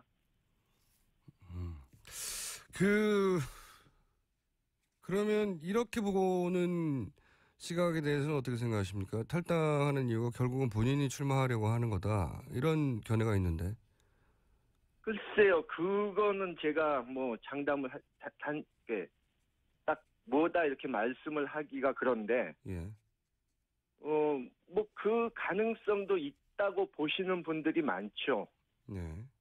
그러니까 이 어느 당에서도 지금 확실하게 자신을 대접해 주지 않기 때문에 그러면 뭐 독자적으로 가보겠다 이런 생각하실 수 있죠. 알겠습니다. 저희가 이제 다른 당의 입장은 뭐 다음 시간에 들어볼 예정이기 때문에 다른 당의 입장은 얘기를 하지 않겠는데 이거는 어떻게 생각하십니까? 이분이 만약에 출마를 한다면 그 민주당을 제외한 세력의 묶음을 시도할 공산이 크지 않습니까? 예. 그러니까 민주당하고 지금 겨루고 있는 다른 정당을 묶어서 거기에 대표 주자가 만약에 된다면 이제 싸워야 될 대선에서 라이벌이 되는 거잖아요. 네. 그런 셈이죠. 글쎄요. 그럴 가능성은 전혀 없다고 보는데요. 그것이 성사될 가능성은. 그거는 왜 그럴까요? 예. 아니 반기문 총장처럼 어느 정도 지지율이 나오는 분도 그걸 못했는데 이분은 뭐 전혀 국민들이 대선 후보로 생각조차 하지 않고 예. 뭐 이분이 과거의 이력이나 성향을 봐도 김종인이라는 정치인을 생각할 때 뭐 통합이라든가 화합, 희생 뭐 이런 것을 머리에 떠올리는 사람이 없지 않습니까? 그러니까 내가 다 알고 있다. 내가 최고다. 나를 무조건 따르면 된다. 이렇게만 말씀하시는 분을 따를 정치인이 과연 몇이나 있을까요? 그렇게 생각하신다. 알겠습니다. 그럼 마지막 질문인데요. 이런 얘기가 이제 오래전부터 있어 왔는데 내일 탄핵 선고가 되니까 한번 여쭤보겠습니다. 대통령이 그 헌재 선고 전에 갑자기 하야를 선언한다든지 혹은 선고 이후에 만약 인용이 될 경우에 사면을 위해서 그 정치권이 협상을 할 거라든지 그러니까 소위 그 특검이나 검찰의 기소 내용과 무관하게 결국은 정치적인 사면으로 해결이 될 것이다. 이런 전망이 있거든요. 거기에 대해서는 어떤 입장이십니까? 그쪽에서 물러나는 것은 안 할 걸로 보고요. 네, 그건 없을 것이고. 지금 뭐 본인은 기각될 것으로 자신이 이길 것으로 착각을 하는 것 같아서 예. 그렇게 보고 글쎄 사면을 위한 협상은 하려고 할 수 있겠죠. 탄핵이 된다면. 네. 또 뭐 야권에서도 일부는 네. 너무 강하게 나가면 동정론이 나올 수 있다. 역풍이 불 수 있다. 또 그런 소리가 나올 수 있는데. 네, 반드시 그런 얘기가 나오겠죠. 예. 예. 근데 저는 뭐 이번에는 워낙 국민들께서 이 권력자라도 최고 권력자라도 법을 어기면 강하게 처벌받는다 하는 법 앞에서 모두가 평등하다 하는 것을 보여주기를 원하시기 때문에 네네. 뭐 특검도 사실 생각지 못했던 큰 성과를 냈던 것이 국민들이 성원해 주셨고 또 국민들이 한편으로는 이렇게 감시하셨기 때문에 딴 생각을 먹지 못한 것 아닙니까? 네네. 그런 식으로 이것도 적당히 넘어가기는 어려울 거라고 봅니다. 알겠습니다. 오늘 말씀은 여기까지 듣겠습니다. 감사합니다. 예, 수고하셨습니다. 자, 악마 그냥 악마라고 부르겠습니다. 변호사도 안 붙여줘야지 직함도. 야, 양절 변호사 나오셨습니다. 네, 안녕하세요. 자, 예. 현재 이야기도 아무래도 많은 분들이 어제 평의가 길어졌고 예. 그리고 날짜가 지정됐다. 네. 이 의미가 뭐냐? 좋은 거냐 나쁜 거냐 물어봐요. 네. 예. 좋은 거냐 나쁜 거냐는 모르겠지만 날짜가 지정됐다는 거는 결론이 났다는 거잖아요. 그렇죠. 사실 근데 거기서 무슨 일이 있었느냐에 대해서 굉장히 여러 가지 추측이 나오는데 네. 추측일 뿐이죠. 그쵸. 솔직히 저도 추측할 수밖에 없고 그분들이 네. 뭐 얘기를 안 해주는데 그러니까요. 어제 헌재 공보가 나와가지고 부모한테도 가족한테도 얘기 안 한다는데. 뭐 기자들이 물어봐도 다 모르겠습니다. 공개 안 합니다. 이거밖에 네. 안 했는데 추측해 볼 수 있는 건 2시간 반 정도면 사실은 의견은 정해져 있다라는 거죠. 이게 게다가 몇십 분을 떠들 그렇죠. 내용을 써야 되는데 그게 하루 만에 써지지 않잖아요. 그러니까 경론이 만약에 벌어졌다면 8명 네. 사이의 의견이 아직도 막 우왕좌왕하고 분분하면 2시간 반으로 절대로 안 끝나죠. 게다가 결정문을 못 쓰고 결정문을 못 쓰면은 날짜가 지정을 할 수가 없죠. 그렇죠. 그러니까 제가 결론이 그나마 났다는 추측해 거예요. 볼 수 있는 거는 결론은 이미 나 있고 네. 그중에 한두 분 정도가 최종적으로 어떻게 좀 흔들리고 있었는데 그거를 굳히는 정도의 과정이 필요했던 게 아닌가. 라는 말씀을 드리고 싶고요. 그리고 그건 하고 싶은 말인 거 아니에요? 그냥 그랬으면 아니, 좋겠다. 아니 그럴 만한 이유가 있어요. 나름대로. 왜냐하면 저는 사실 만장일치 쪽으로 지금 생각을 하고 있거든요. 그러니까 이제 저도 많은 분들이 그런 얘기 하지만 그러니까 꼭 8대 0이어서가 아니라 이 정도 사안이면 다소 이견이 있다 하더라도 그 만장일치로 가도록 서로 설득하지 않겠나. 그 왜 그러냐면 첫 번째로 이제 헌법재판 같은 경우에는 항상 법은 만고불변의 진리가 아니잖아요. 그러니까요. 그러니까 시대 상황을 반영하는 게 헌법재판이라서 더더군다나 위헌 판정을 내는 것이거든요. 그렇죠. 위헌 판정을 낼 때도 이게 앞으로는 합헌으로 바뀔 수 있다 이런 것들이 반드시 소수 의견이 들어가주는 게 관례예요. 예. 대표적인 신뢰가 간통죄 같은 경우가 예. 2번, 3번 올라갔다가 항상 소수 의견이 아직은 지금은 바꿔야 된다. 근데 다수 의견은 아직은 아니다 하다가 결국에는 위헌으로 돌아섰잖아요. 예. 그러니까 그렇게 변화 과정이 필요한 게 헌법인데 이게 변화 과정이 필요한 사안인가요? 그러니까 이런 일이 앞으로는 이런 일이 있어도 그러면 대통령을 용서해야 된다 이런 식으로 의견을 쓸 수는 없잖아요. 네. 그런 점이 하나가 있고 두 번째는 자꾸 이게 헌법재판소 결정 과정에서 대통령 대리인단이 재심 얘기를 하고 불복 얘기를 했어요. 예. 만약에 소수 의견이라도 이게 지금 탄핵을 해서는 안 된다라는 얘기가 나오게 되면 바로 그 논리에 불을 지펴줄 수가 있거든요. 무척 합리적인 이야기예요. 그리고 헌법재판소 이제 심의 과정에서 예. 다른 것보다 이제 재판관들이 예. 이제 우리 인터넷으로 중계가 됐잖아요. 저도 그 주요 변론 길 같은 거 몇 개를 봤거든요. 재판관들이 물어보는 것에 대해서 대통령 대리인단에서 해명이 제대로 이루어진 게 없어요. 단 한 번도 없어요. 그건 없어요. 맞아요. 예. 그러니까 본안에 저는 그냥 순수하게 변호사 입장에서 야 법정에서 저렇게까지 만약에 내가 법정에 들어가는데 저렇게까지 대답을 못 하고 있으면 판사가 신경질 내겠다. 저도 굉장히 이상했던 게 저도 대부분 동영상 돌려봤는데 보통 그 대변인단은 어떻게 내 법리를 구축해서 논리로 싸워 이길 것인가 이걸 고민하거든요. 근데 박근혜 대통령 대리인단은 그런 고민을 안 하는 것 같다. 왜 법리로 싸우지 않고 이게 정치적 주장을 계속하지? 그러니까 안 하는 게 아니라 못 하는 거죠. 왜냐하면 사실관계가 명확하게 나오는데 그 사실관계에 대해서 반박할 만한 것을 찾을 수가 없는 거예요. 그러니까 이런 거죠. 왜 정호성 전 비서관이 문서 유출한 거는 언제까지 했고 그러면 왜 했어요? 그건 점차 그렇게 줄여나갔는데 대통령이 말을 안 해주십니다. 그 대리인단도 그 사실관계 확인을 본인한테 못하는 상황에서 뭘 하겠어요. 그리고 박근혜 대통령 원래 이제 그 피고하고 변호인단은 끊임없이 회의해야 합니다. 늘 만나서. 얘기를 하고 있는 거를 정확하게 알고 있는 상황에서 그렇죠. 여기까지는 인정을 하지만 이 부분은 반박을 하자는 논리를 만들어낼 수 있어요. 근데 회의를 안 했어요 보니까. 못 만난 거죠 뭐. 서로 네. 서로 안 회의를 한 적이 없어요. 보면 아직 이 진행상을 뭐 대통령이 모르고 있다고 얘기하기도 하고. 그게 언제쯤부터 일인데. 그리고 대통령이 뭐라고 하는지를 들어보지를 못해가지고 그 앞에서 또 변호할 수가 없는 내용들도 있고. 그러다 보니까 자기네들끼리 어떻게 보면 창조적인 논리를 만들어내서 말씀을 하는 게 이제 지적하신 것처럼 정치적인 논리를 전개할 수밖에 없었고 그 과정에서 나왔던 게 결국에는 제일 흠결로 잡은 게 13개 소추 사유 국회가 한꺼번에 의결했기 때문에 이거는 각하해야 된다. 네, 하나하나 의결해야 되는데. 그 이유를 계속해 들었는데 아니 그냥 상식적으로 아주 생각을 해보자고요. 이게 만약에 정말로 정치적 결단에 의해서 13개를 한 게 문제라면 만약에 그 13개 중에서 정말로 중요한 게 있어요. 하나 두 개라도 진짜 가정을 해서 근데 사유가 잘못됐기 때문에 그 하나가 어마어마하게 중요한 일인데 그러면 그걸 탄핵을 안 하겠어요? 그 헌법재판소에서 그런 일은 있을 수가 없는 거거든요. 그리고 우리 헌법재판 같은 경우 세계에서 가장 엄격한 재판 과정입니다. 그러니까 국회에서 제적 3분의 2거든요. 네. 이 김평호 변호사가 아마 미국 찾고 그 과정을 인용을 했던 것 같은데 미국 같은 경우가 의결을 할 때 상원에서 결정을 합니다. 우리로 치면 하원이 국회 역할을 하고 상원이 헌법재판소 역할을 하는 거예요.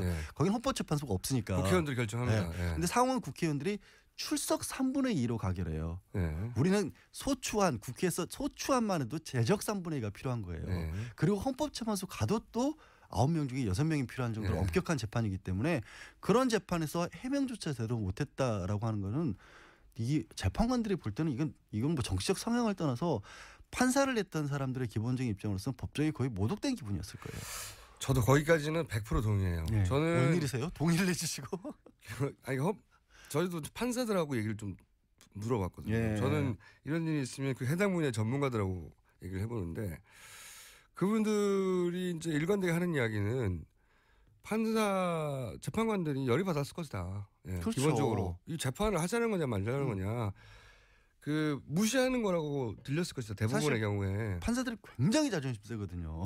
그러니까 그걸로 쭉 사시는 분 아닙니까? 그 명예로 사는 대한민국에서 제일 공부 잘하는 사람들 중에서 제일 출인 중에서도 제일 공부 잘한다고 하는 사람이 가는 분들이고 그리고 어쨌든 헌법재판관까지 됐기 때문에 평생에서 자존심이 정말 센 양반들인데 그 앞에서 막 삿대질을 하고 그리고 재판을 진행을 안 하니까요. 실제로 자기들이 몇십 년간 해온 방식대로 안 하니까 열이 받았을 거라고 생각하고 거기는 다 동의해요.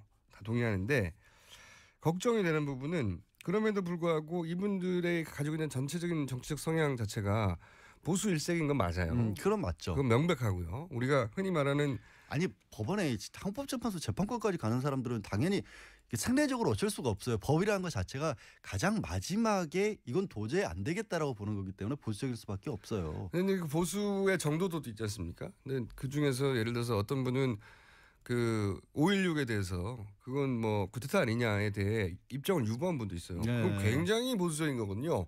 굉장히 스펙트럼 나오면 거의 오른쪽 끝에 있는 정도의 스펙트럼인데 그렇죠. 그런 분들도 있다 보니까 자기가 가지고 있는 직업적 전문성으로 볼 때는 이건 명백한 사안인데 본인이 가진 정치적 성향으로 볼 때는 어떻게든 이해해주고 싶은 게 발동할 수 있잖아요. 그 이해해주고 싶은 생각을 하는 분들이 이제 헌법재판소 재판관들은 아니고 저도 좀 법조계 인사들 중에서도 분들 중에서도 고위직을 지냈다거나 조금 이제 오래 일을 하셨던 분들 중에 그런 분들 얘기를 들어봤어요. 근데 아주 단적으로 말씀드리면 이런 생각들을 하시는 것 같아요.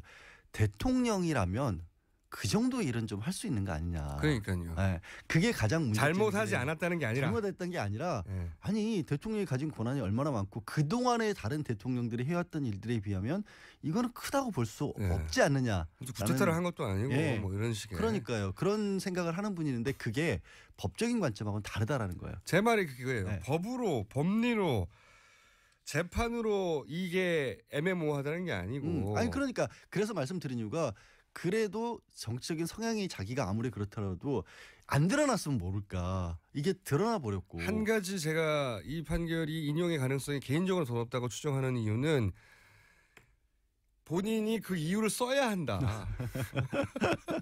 그렇죠. 정치적 성향만으로 판단할 게 아니라 자신의 정치적 성향을 자신이 직업적으로 쌓아온 전문 지식으로 언어로 바꿔서 거기 써야 되는데 쓰는 게 어렵지 않겠냐. 아니 그거를 그러니까 그거예요. 이게 판사가 결정문을 쓰는 거 이번 헌법재판소는 결정문인데 결정문을 그냥 쓰는 게 아니라 재료가 있어야 되잖아요. 그러니까 아까 얘기한 것처럼 대통령 대리인단에서 재료를 제공을 못 해준 거예요. 근데 얼마나 많은 반대되는 재료가 나왔냐면 이번에 12월 9일부터 이제 심판이 시작이 됐잖아요. 지난해. 그렇게 했을 때 90일간이라고 하니까 보통은 90일이면 길지만 기다린 사람 입장에 길지만 사실 대통령 탄핵에 치고는 짧은 기간이 아니냐. 보통 뭐 어떤 재판도 막 1년, 2년도 간다고 하는데 1년, 2년 뭡니까? 저 5년 동안 하는 건데요. 기운 빠지게 그런 얘기를 하세요. 근데 언제 끝날지 모르겠어요. 저는 도대체. 이건 단심이잖아요. 헌법재판은 헌법재판 예. 단심이고. 아니 저는 아직 1심도 하고 있어요. 1심이 5년이 갔어. 무슨 재판이지? 이제 나중에 들어보시죠. 갑자기 궁금해지네. 끝나고 물어볼게요. 근데 어쨌든 예, 헌법재판소에서 1년에 결정을 보통 몇 개나 할 것 같아요? 많이 하죠. 한 1,500개까지 그러니까요. 해요. 많이 한다고 들었어요. 굉장히 많이. 한 달에 100개 넘게 예, 하거든요. 막 쳐낸다고 들었습니다. 그거 다 중단돼 있어요. 그리고 90일 동안 여기만 매진을 했어요. 변론기일이 20차례가 열렸는데 일반적인 재판의 변론기일은 너무 겪어봐서 아시겠지만 한 달에 한 번꼴이에요. 그래요. 그러니까 실제로는 이게 1년 8개월 이상의 재판한 것과 마찬가지예요. 네, 압축을 했습니다. 예, 압축을 한 거니까. 거의 2년 가까이 되는 할 분량을 거를 90일로 줄였다 뿐이지 예. 이게 심리가 부족했던 게 아니에요. 그건 아니에요. 예, 그리고 90명 증인 신청을 했는데 36명 채택을 했고 증인 36도 엄청 많은 겁니다. 25명이 나와서 직접 얘기를 했어요. 예. 그 25명 얘기 중에 이거를 기각하는 데 필요한 얘기를 해준 사람이 아무도 없어요. 맞아요. 그게 그래서 그 재판관이 여러 번 얘기했잖아요. 왜 대통령한테 불리한 증인을 자꾸 부르세요라고. 그러니까 오죽했으면 재판관이 그런 얘기까지 했어요. 그러니까 뭔가 기각을 하고 싶어도 거기에 맞춰서 쓸만한 내용이 없어요. 나는 그럼 거기다 그거 쓸 거예요? 나는 대통령이니까 뭐 옛날 대통령이 이보다 더한 일도 전두환 뭐 이런 사람들은 더한 일도 했는데 이거 일반인은 그런 말할 수 있는데 헌법재판관이 앞으로 영원히 남는 결정문에 그렇게 쓸 수가 없어요. 쓸 수가 없다라는 거죠. 제가 유일하게 인용 가능성이 높다고 생각하는 근거입니다. 네. 오늘 참 많이 동의해 주시네요. 이거 저도 많이 생각해봤는데, 네. 그러니까 직업적 전문성과 정치적 성향이 만나면 대부분 정치적 성향이 이겨요. 대부분의 경우에는. 그렇죠. 그게 소신이라고 생각을 하기만 예. 사람이니까. 자기가 믿는 바대로 그러니까 신념에다가 전문 지식을 갖다 붙이는 거죠. 예, 동원하는 거죠. 아니, 그 솔직히 저도 뭐 판사분들도 그런 얘기해요. 우리도 사람인데 어쩔 때는 딱 보면 안다. 그러니까 딱 보면 안다는 게 진짜 안다는 게 아니라 자기도 느끼는 감이 있다는 거예요. 그러면 여러 가지 그 증거 자료들이 있을 거 아니에요. 거기에 자기의 어떤 생각에 맞춰서 거꾸로 붙인다라는 거죠. 증거 그렇죠. 자료들을. 그래서 그렇게 하고 싶은데 뭐 없잖아. 너무 소재가 없고 네. 그리고 그렇게 하려면 어쨌든 자기 이름으로 영원히 남을 그렇죠. 앞으로 아마 100년, 200년 지나도 계속 나올 텐데 당장 내일부터 누구는 이렇게 생각해서 이렇게 판단을 내렸다는 게 발표가 돼야 되는데 기분을 쓸 수가 없잖아요. 그걸 기분을. 소설을 쓸 수는 없죠. 그러니까 본인이 이러이러한 이유로 기각한다고 법리적으로 구성해야 되는데 그 법리가 탄탄하지 않다는 걸 본인이 써놓고 만약에 이거는 말이 안 되네 해버리면 못 쓴단 말이죠. 그리고 예를 들어서 가장 또 이제 반대하는 쪽에서 지금도 끝까지 이제 주장하는 게 대통령이 직접 받은 게 없지 않느냐. 네. 뇌물과 관련해서는. 근데 뇌물 5개 헌법재판소에서 정리한 5개 쟁점 중에 하나밖에 없고요. 그게 그렇게 크게 중요하지도 않아요. 그리고 헌법재판과 형사재판은 분명히 구별이 되기 때문에 이건 최고 공무원에 대한 파면 절차거든요. 극단적으로 공무원 같은 경우에는 일 열심히 안 했다는 이유만으로 파면되는 게 공무원이에요. 자, 다 알겠어요. 네.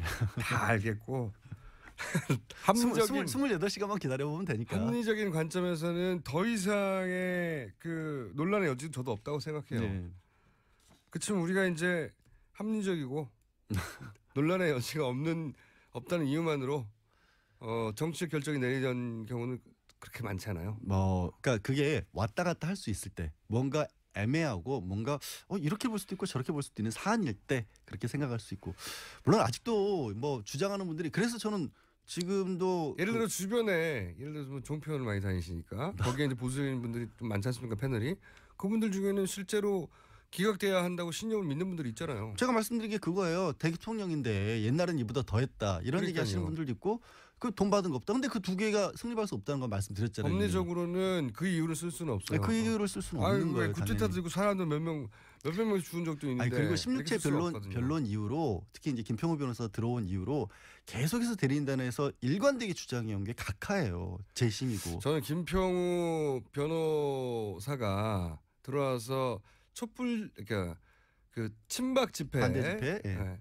친박 집회는 성공적인지 모르겠지만 이 탄핵 심판에는 대단히 부정적인 이야기를 듣다 봅니다. 근데 변호사들이 저도 일을 하다 보면 한 곳에 쏠리잖아요. 뭔가 정말 암담해 보였는데 빛처럼 보이는 뭔가가 있으면 우르르 거기로 몰려가거든요. 네.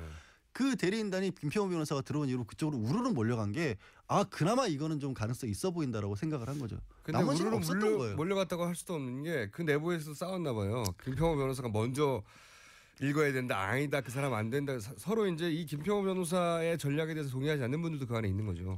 아니 그 안에서 자중질환이 얼마나 크면 그러면 대통령 답변서를 누가 읽었느냐를 가지고 그게 누가 읽었기 때문에 대통령이 답변을 안 한 거다라는 얘기를 그러니까 그게 이 사람한테 읽으라고 그랬는데 대통령은 다른 사람이 읽었기 때문에 다시 읽어야 된다는 거 아니에요? 그게 무슨 뭐 영화에서 주연 배우 바뀐 거예요? 그게 있을 수 없는 거잖아요. 그분들이 한 것 중에 그게 제일 웃겼습니다. 저도 마지막에 여러 가지 일들이 있었지만 가장 웃겼던 거는 대통령 최후 변론을 A 변호사가 읽으라고 그랬는데 B 변호사가 읽었기 때문에 다시 A 변호사가 읽도록 기를 잡아달라 이거 아니에요? 그렇죠.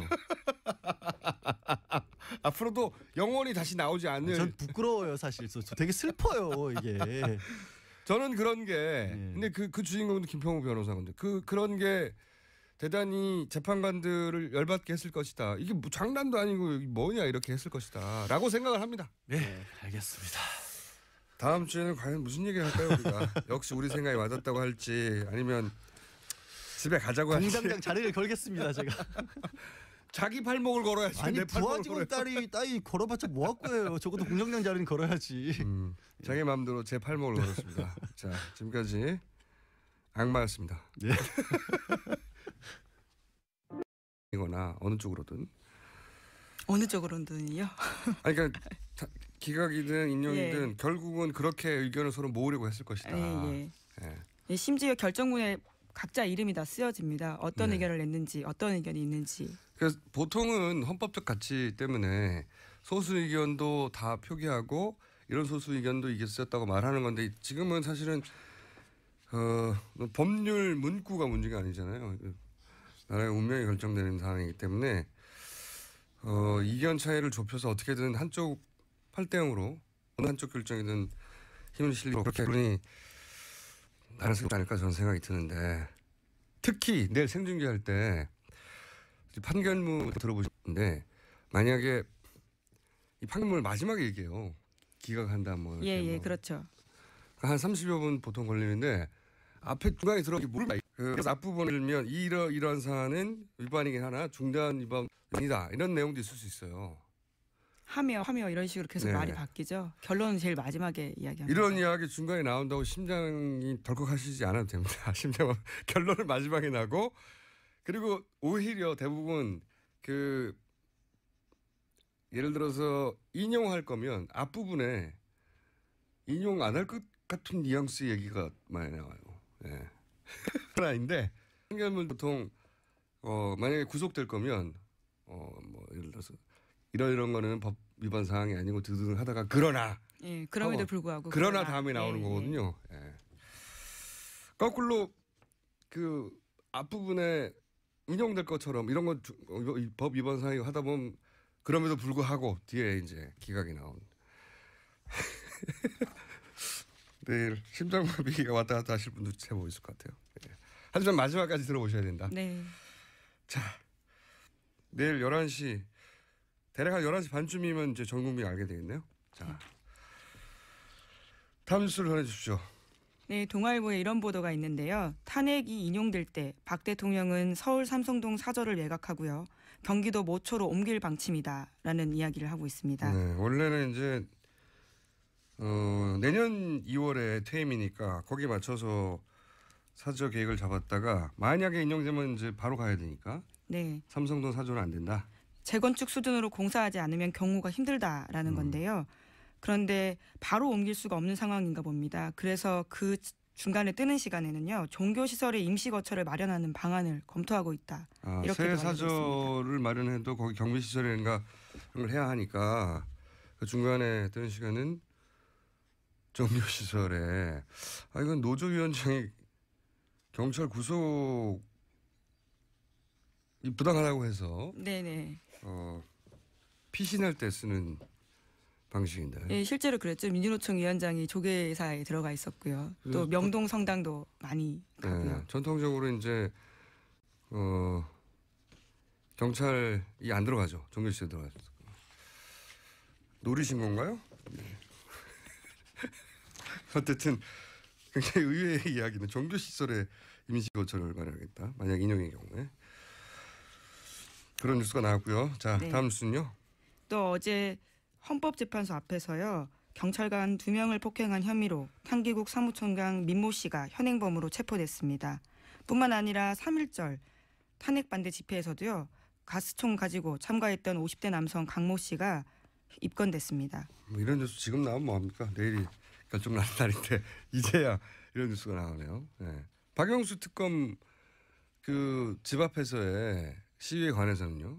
네, 너무 늦다 어제 그런 이야기 드렸었는데요. 이제서야 법원이 시위를 금지시켰습니다. 내일 끝나요. 네, 어제 금지시켰어요? 네, 가처분 신청은 정말 빨리 할수록 그 청구에 이익이 있는 건데요. 26일 날 신청했거든요. 그런데 어제서야 나온 거죠. 야, 말이 안 되네요. 이제 탄핵 심판이 내일인데 뭐 어제 나오면 뭐예요? 예. 이게 과거의 사례를 보면 옥상에서 박근혜 대통령 비판하는 전단지 뿌려도 네, 이하 작가 말씀하시는 거죠. 또는 뭐 세월호 배지도 뺐었어요. 배지를 뭐 어떻게 합니까 그걸로? 근데 이제 그것도 뺐고 그다음에 집회를 주도했다고 구속을 시키거나 백남기 씨 물대포 맞아서 돌아가셨잖아요. 근데 이제 왜 방맹해가지고 그 앞에서 휘두르는데도 아무런 조치를 안 하냐고 언론이 한 일주일 이상 떠들었죠. 네, 심지어 화형식도 했었습니다. 얼굴 새겨진 현수막 불질렀거든요. 그래서 박영수 특검의 부인이 혼절했다는 거 아닙니까? 예. 그 앞에서 하도 협박을 하니까 살해 협박을 하고 뭐 모가지를 딴다니 참 그 앞에서 자기 살던 집 앞에서 다 몰려와가지고 그런데 이제 이 신청을 어제 받아들였다는 거고 그리고 어제야 누군가 한 사람 체포했다 나오고 어제 한 사람 입건해도 이게 말이 안 돼요. 나쁜 공권력입니다 정말. 자 다음 뉴스는요. 네, 특검이 이병기 전 국정원장한테서 국정원이 보수단체에 지원금을 댔다라는 진술을 확보했다라는 한겨레 신문 보도입니다. 국정원장이? 예. 전임 국정원장인데요. 실토한 거죠. 블랙리스트 관련해서? 뭐 일종의 화이트리스트라고 볼 수 있을 것 같은데요. 보수단체에 지원금 댔다라고 하는 거니까요. 특검이 이제 이병기 전 국정원장 전 비서실장이기도 하죠. 예, 그렇습니다. 국정원장 하다가 비서실장 가는 경우가 어디 있습니까? 말도 안 되는. 그러니까 국정 운영 방식이 그랬던 거예요. 네, 김기춘 실장 바로 다음에 비서실장을 했습니다. 김기춘 비서실장도 국정원의 전신. 그렇죠. 중정 출신이고, 그 다음 국정원 비서실장도 국정원장을 직전했던 사람. 그만큼 이제 국정 운영의 방식이 그랬던 거죠. 국정원을 장악하고 국정원을 통해서 국가를 운영하라고 했던 거죠. 그게 명백히 드러나는 거고. 더군다나 이병기 전 국정원장이나 전 비서실장은 사실은 다시 정치를 하면 안 되는 사람이에요. 이분은 과거 이래가 활용해요. 그 총 쏴달라고 했던 총풍. 네, 1997년에 있었던 일이죠. 네, 그때 이분이 실무 책임자였거든요. 그런 일이 있었어요. 북한에다 돈 주고 총 좀 쏴달라고. 그래야 이해찬 후보한테 유리하다고. 실제 그런 일이 있었고 생각해보면 참 없는데 그날 그때 당시 상대가 김대중 전 대통령 후보였습니까? 97년이었으니까.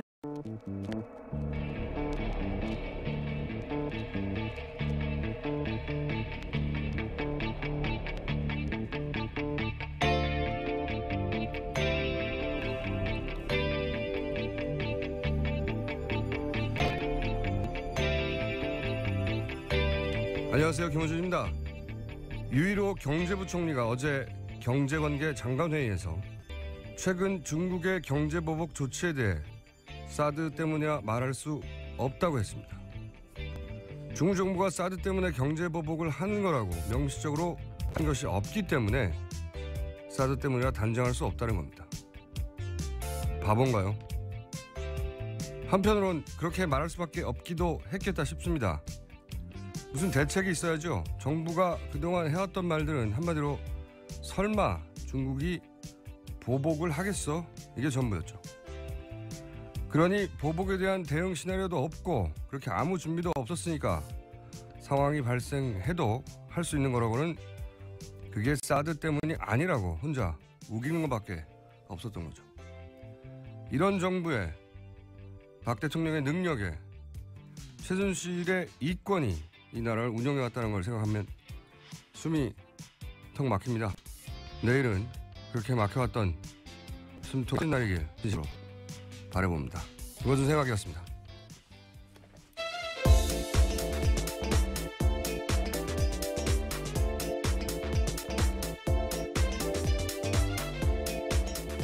시사인의 김은지입니다.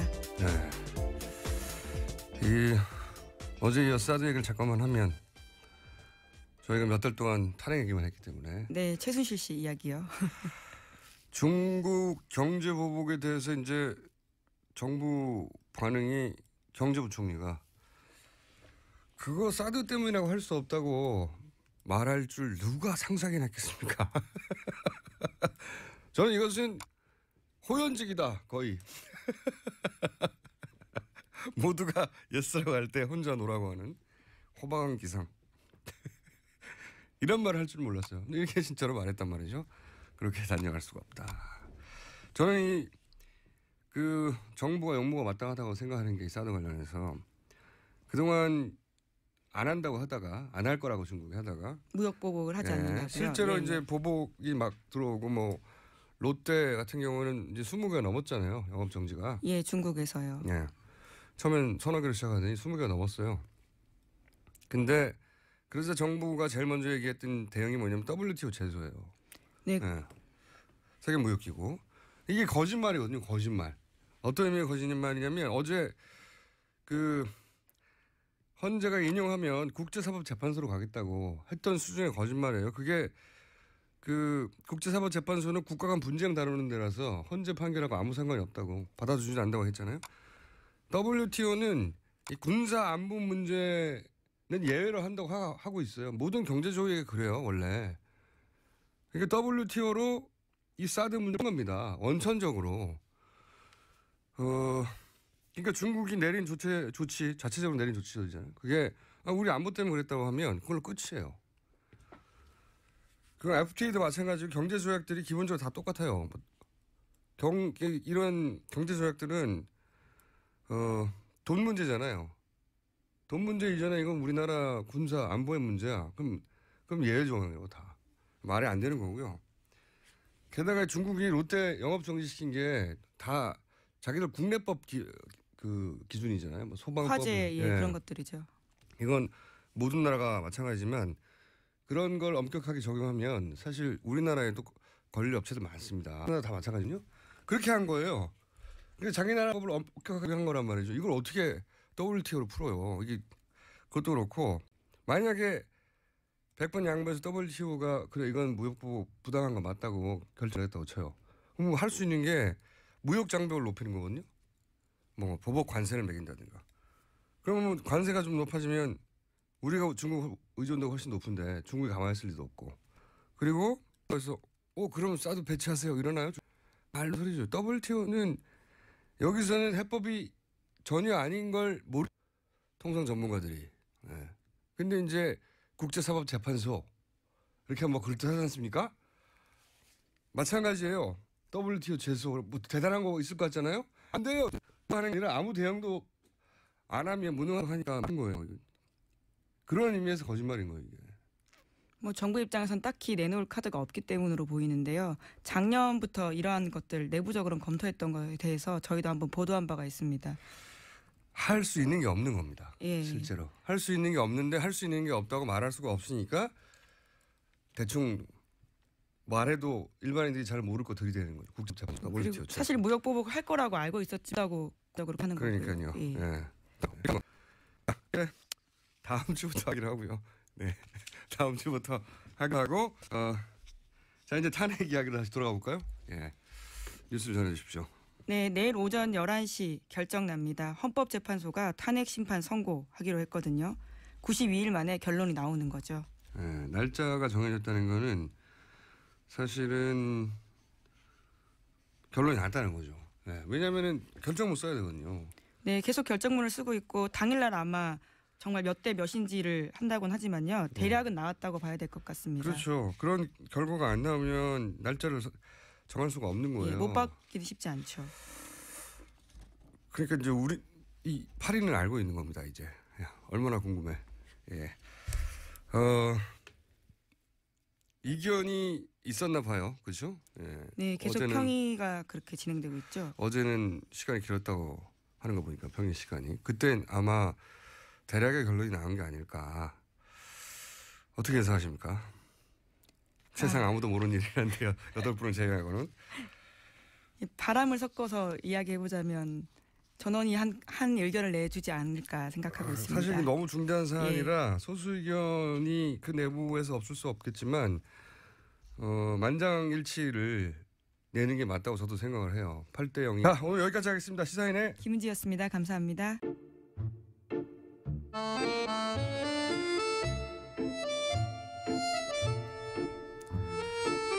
바른정당의 김성태 사무총장님 나오셨습니다. 안녕하십니까? 예, 안녕하세요. 김성태입니다. 더불어민주당의 안민석 의원 나오셨습니다. 네, 최순실 재산 추적자 안민석입니다. 추적자. 꼭 앞에 이렇게 소개를 붙이시는데 사실은 그런 타이틀을 붙일만 합니다. 최근까지 독일에서 누구도 하지 않는 독일 내 최순실 자금을 추적하다 오셨죠? 특히 이번에는 독일 교포들하고 최순실 독일 재산 찾는 모임을 결성을 했어요. 결성하자마자 다음 날에 네. 굉장히 중요한 제보가 들어왔는데요. 아 그래요?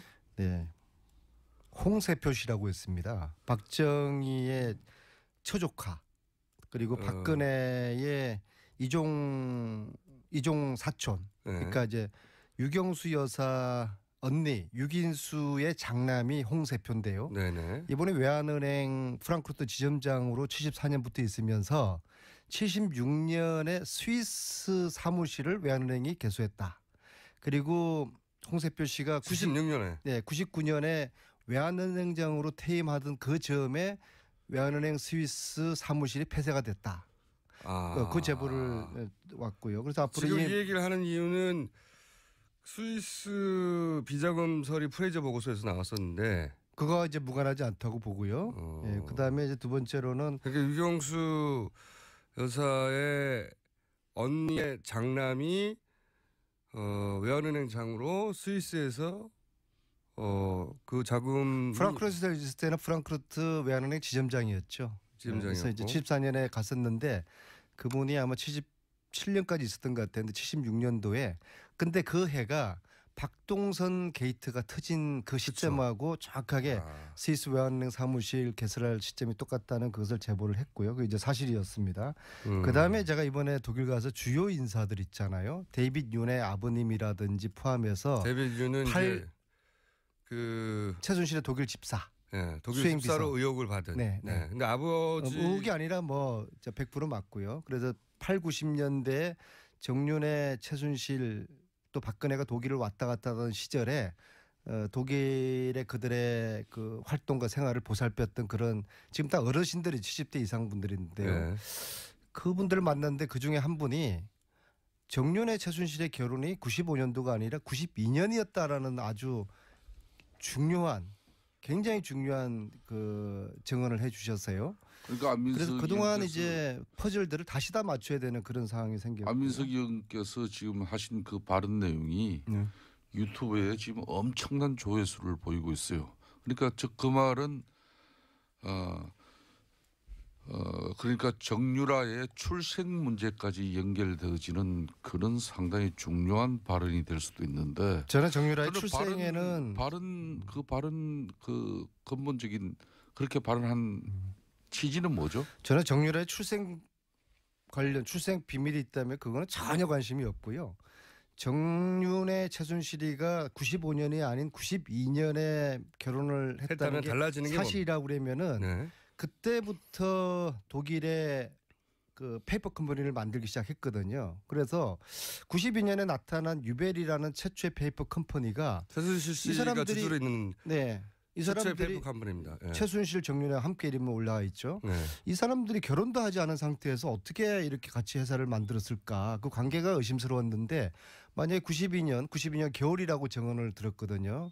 그때가 결혼한 게 사실이라고 하면은 이것은 최순실 독일 은닉 재산의 퍼즐을 맞추는데 새로운 조합들이 되는 그러면 것이고요. 그 은닉 재산을 독일의 페이퍼 컴퍼니 형태로 감추기 시작할 때 그 모든 작업들 정윤회 씨와 같이 했다. 그렇죠. 재산을 함께 회사를 함께 만든다는 거는 그 관계가 남남 관계는 안 되지 않습니까? 이미 이제 95년에 부부였다는 거, 92년에 부부였다는 건 틀리고요. 특히 92년 그 겨울 결혼식에 약 20여 명의 최순실 일가들, 최태민, 임선희 포함한 아주 폐쇄적이고 아주 가족들만 참석한 결혼식이었는데 그렇다고 그러면 일반적으로 어제 그 조순재 씨의 아들 조용래의 해구록을 보면 나타났지만은 다 가족들이었지 않습니까? 네. 그다음에 장시호 2006년 결혼식에 조카의 결혼식에도 커트칼 테러 당한 상태에서도 박근혜 의원이 그 결혼식까지 갔는데 최순실의 2012년 결혼식장에는 박근혜 92년. 박근혜 대통령이 당시는 야인이었지만은 92년, 예. 박근혜 대통령이 없었다라는 것이 이분의 정언인데 92년의 결혼 그리고 그 결혼식에 박근혜 대통령이 참석하지 않았다는 이런 것들은 전체적인 90년대 그들 관계에서 좀 새로운 퍼즐들을 만들어야 되는 그런 걸 암시하는 거죠. 그래서 말이에요. 이 부분이 지금 아주 중요한 부분인데 예.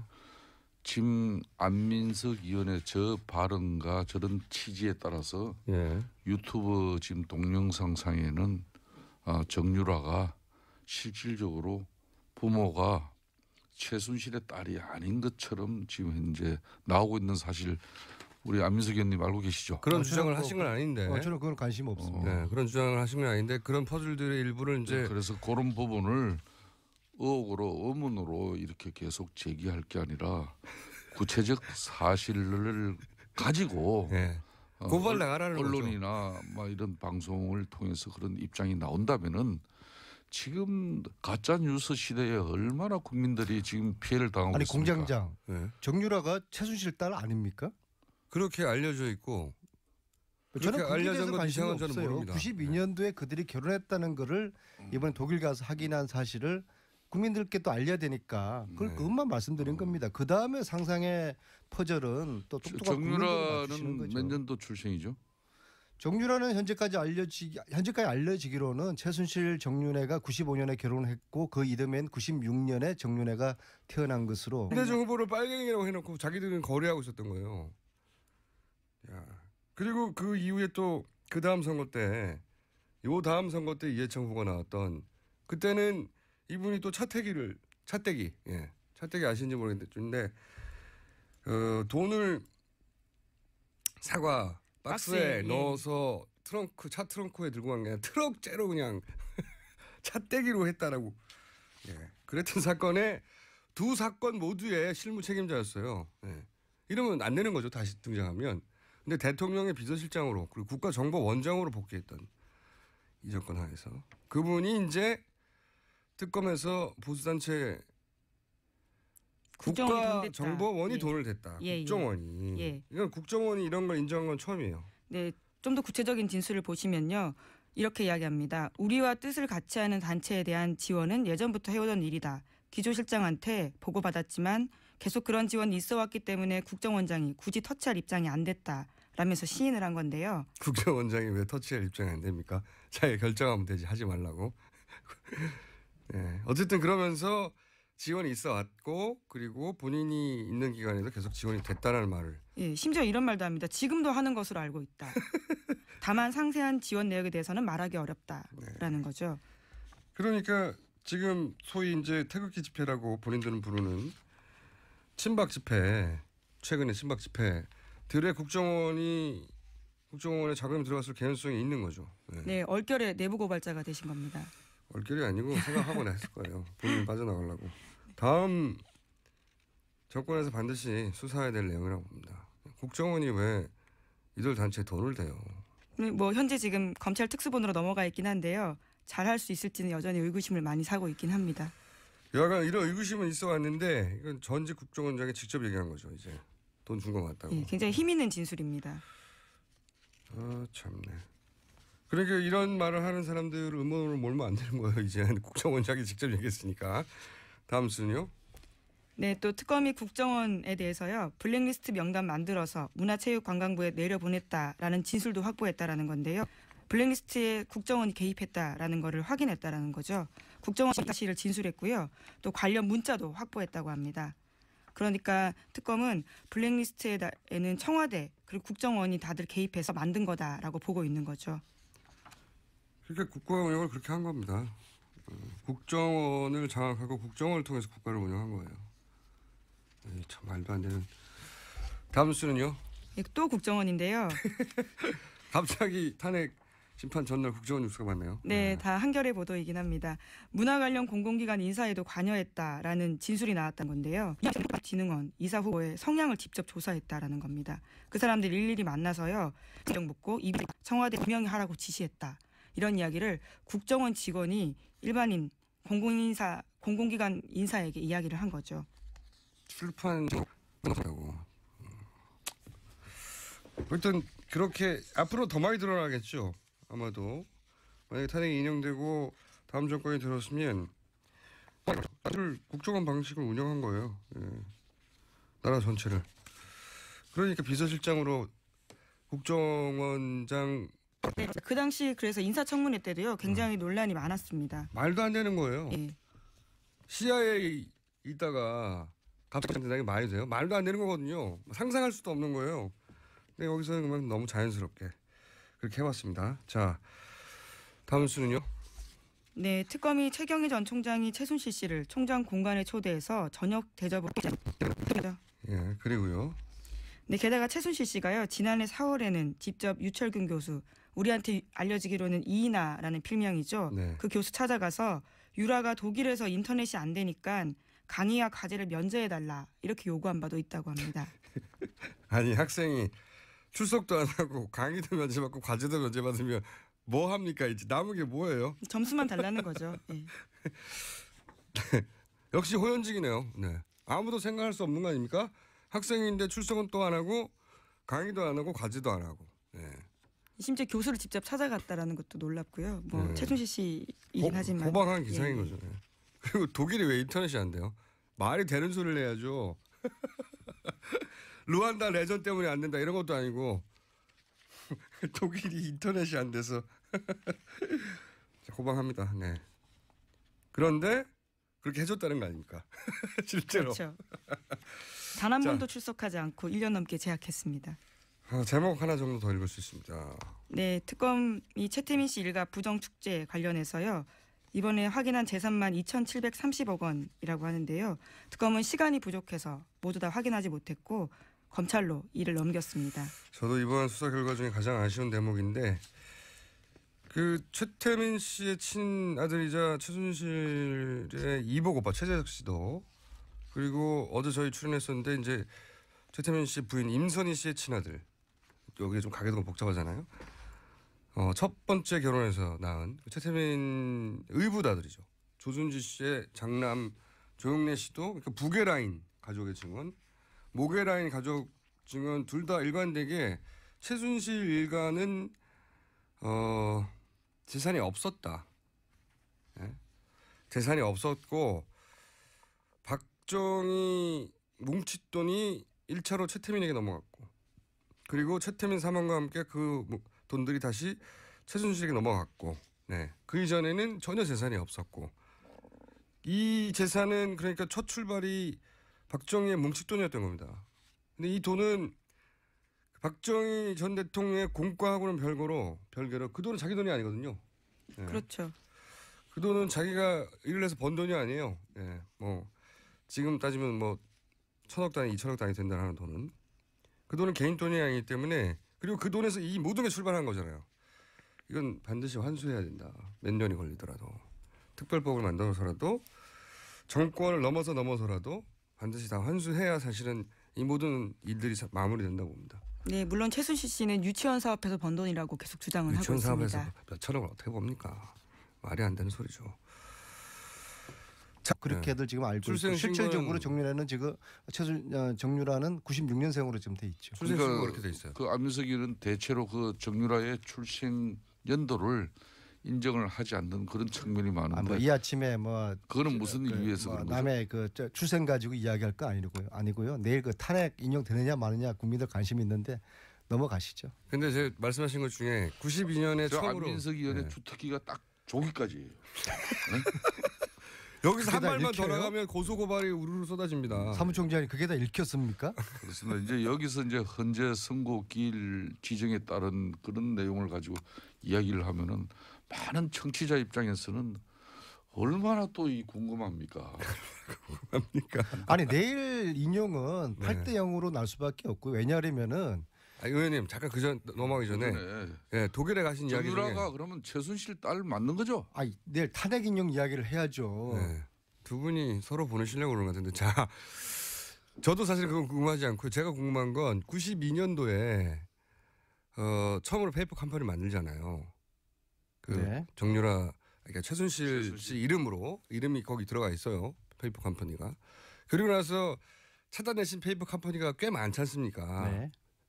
그러니까 최순실 씨의 이름이 들어간 페이퍼 컴퍼니이자 혹은 그 회사가 또 이름을 변경해서 만들어진 페이퍼 내지는 컴퍼니죠. 최순실과 관련된 사람을 걸로 추정되는 페이퍼 컴퍼니구나. 네, 페이퍼 컴퍼니. 근데 그 중에서 국내로 거의 2천억 가까이 최순천 씨였나요?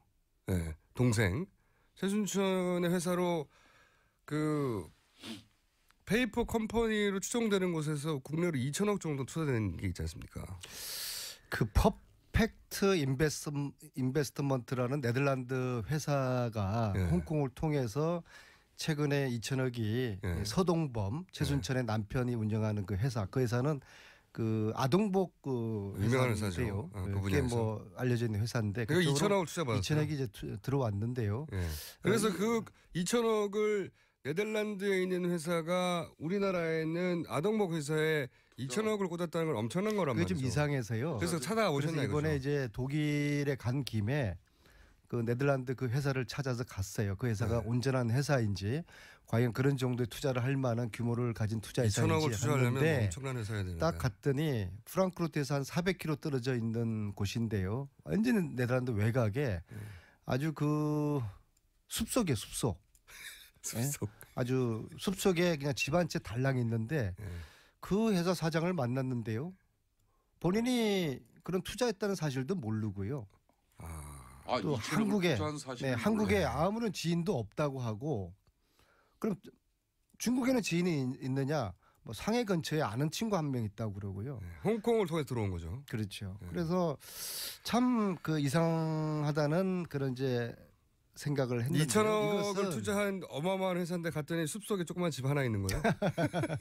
근데 이 돈들이 어떻게 형성됐을까? 여러 가지 이제 그 의심스러운 정황들이 있는데 결국에는 저희들이 그 주진우 기자랑 같이 갔는데요. 저희들이 수사권이 없지 않습니까? 네. 그래서 특검법을 만들어서 찾아낼 70년대부터 최순실 재산을 추적을 하는 그런 조사위원회를 만들어서 수사권을 주고 그래서 거기서 발견되는 불법 은닉 재산들이 있으면은 한 푼도 남김없이 몰수하는 최순실 재산 몰수법이 필요한 것이고 저도 그렇게 이 생각합니다. 최순실 재산을 몰수하겠다는 후보를 저는 지지할 것입니다. 다 몰수하자고 그러면 어떠시려고요? 모든 후보들이 그러면은 다 뭐 몰수하자고 하면. 그러면 지금 있는 분들 다 지지하죠. 뭐. 근데 그 중에 한 분이 지난 며칠 전에 저에게 전화를 다른 일로 공약 교육 공약 관련된 저한테 물어볼 게 있다고 질문을 하시면서 그 이야기를 하던 중에 제가 이 최순실 재산 몰수 제가 독일 갔다 온 그 다음날 전화를 저한테 주셨더라고요. 그래서 이 재산 몰수해야 되는데 이것은 특별법 없이는 독일 검찰하고 공조가 힘들다. 그리고 독일 말고도 헝가리, 스위스, 오스트리아도 있는 것 같다. 그러니까 그분이 저한테 제게 약속을 했어요. 그래서 그분을 지지를 지금 하려고 그럽니다. 별로 중요한 얘기 아닌 것 같고요. 최순실 재산 특별법 꼭 야, 제정돼야 그건 중요한 됩니다. 얘기고요. 예. 자 이제 혼자 충분히 얘기하셨죠. 네, 네. 얘기하셨고 이제 김성태 의원님이 그 얘기를 하셔야 될 것 같아요. 헌재 심판을 하루 앞둔 바른정당의 심정. 예. 의원님 요즘 잠 잘 주무십니까? 사실상 작년 12월 국회가 대통령 탄핵 소추를 하고 예. 잠 제대로 잤다 그러면 뭐 제대로 된 국회의원 아니겠죠. 근데 그 최근 탄핵 10일 결정에 따른 끝까지 책임을 지는 그런 자세와 마음가짐은 국민들에게 상당히 중요할 것 같아요. 바른정당은 탄핵 결과가 어떻게 되든 정당으로 살아남을 것 같은데 바른정당은 탄핵 결과에 따라서 뿌리채 흔들리지 않겠습니까? 그렇습니다. 바른정당 같은 경우는 만에 하나 탄핵이 기각된다면은 국회의원직을 사퇴하겠다고 했지 않습니까? 네, 당도 해체하겠다고.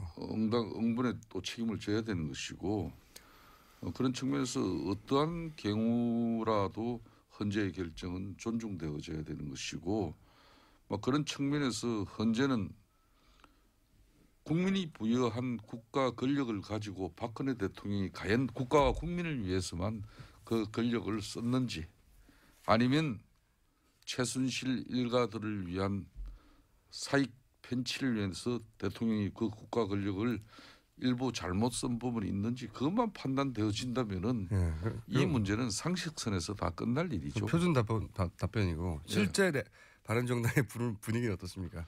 불안에 떨고 있나요? 불안에 떨기보다는 지금 현재 결정 이후에 뭐 시청광장이 지금 현재 촛불과 태극기 뭐 대한민국이 사실상 두동강 난 이 암담한 세상을 8대 이동광이라고 해주세요. 이 암담한 세상을 치유하고 바로잡아 나가기 위해서는 이제는 정치 권력들이 특히 여의도가 이제 바로 조기 대선 전국으로 가지 않습니까? 대선으로 가기 때문에 더 이상 국민 분열 그리고 전국을 안정시키는데 바른정당은 모든 역할을 다 해야죠. 아니 그런 거 말고요.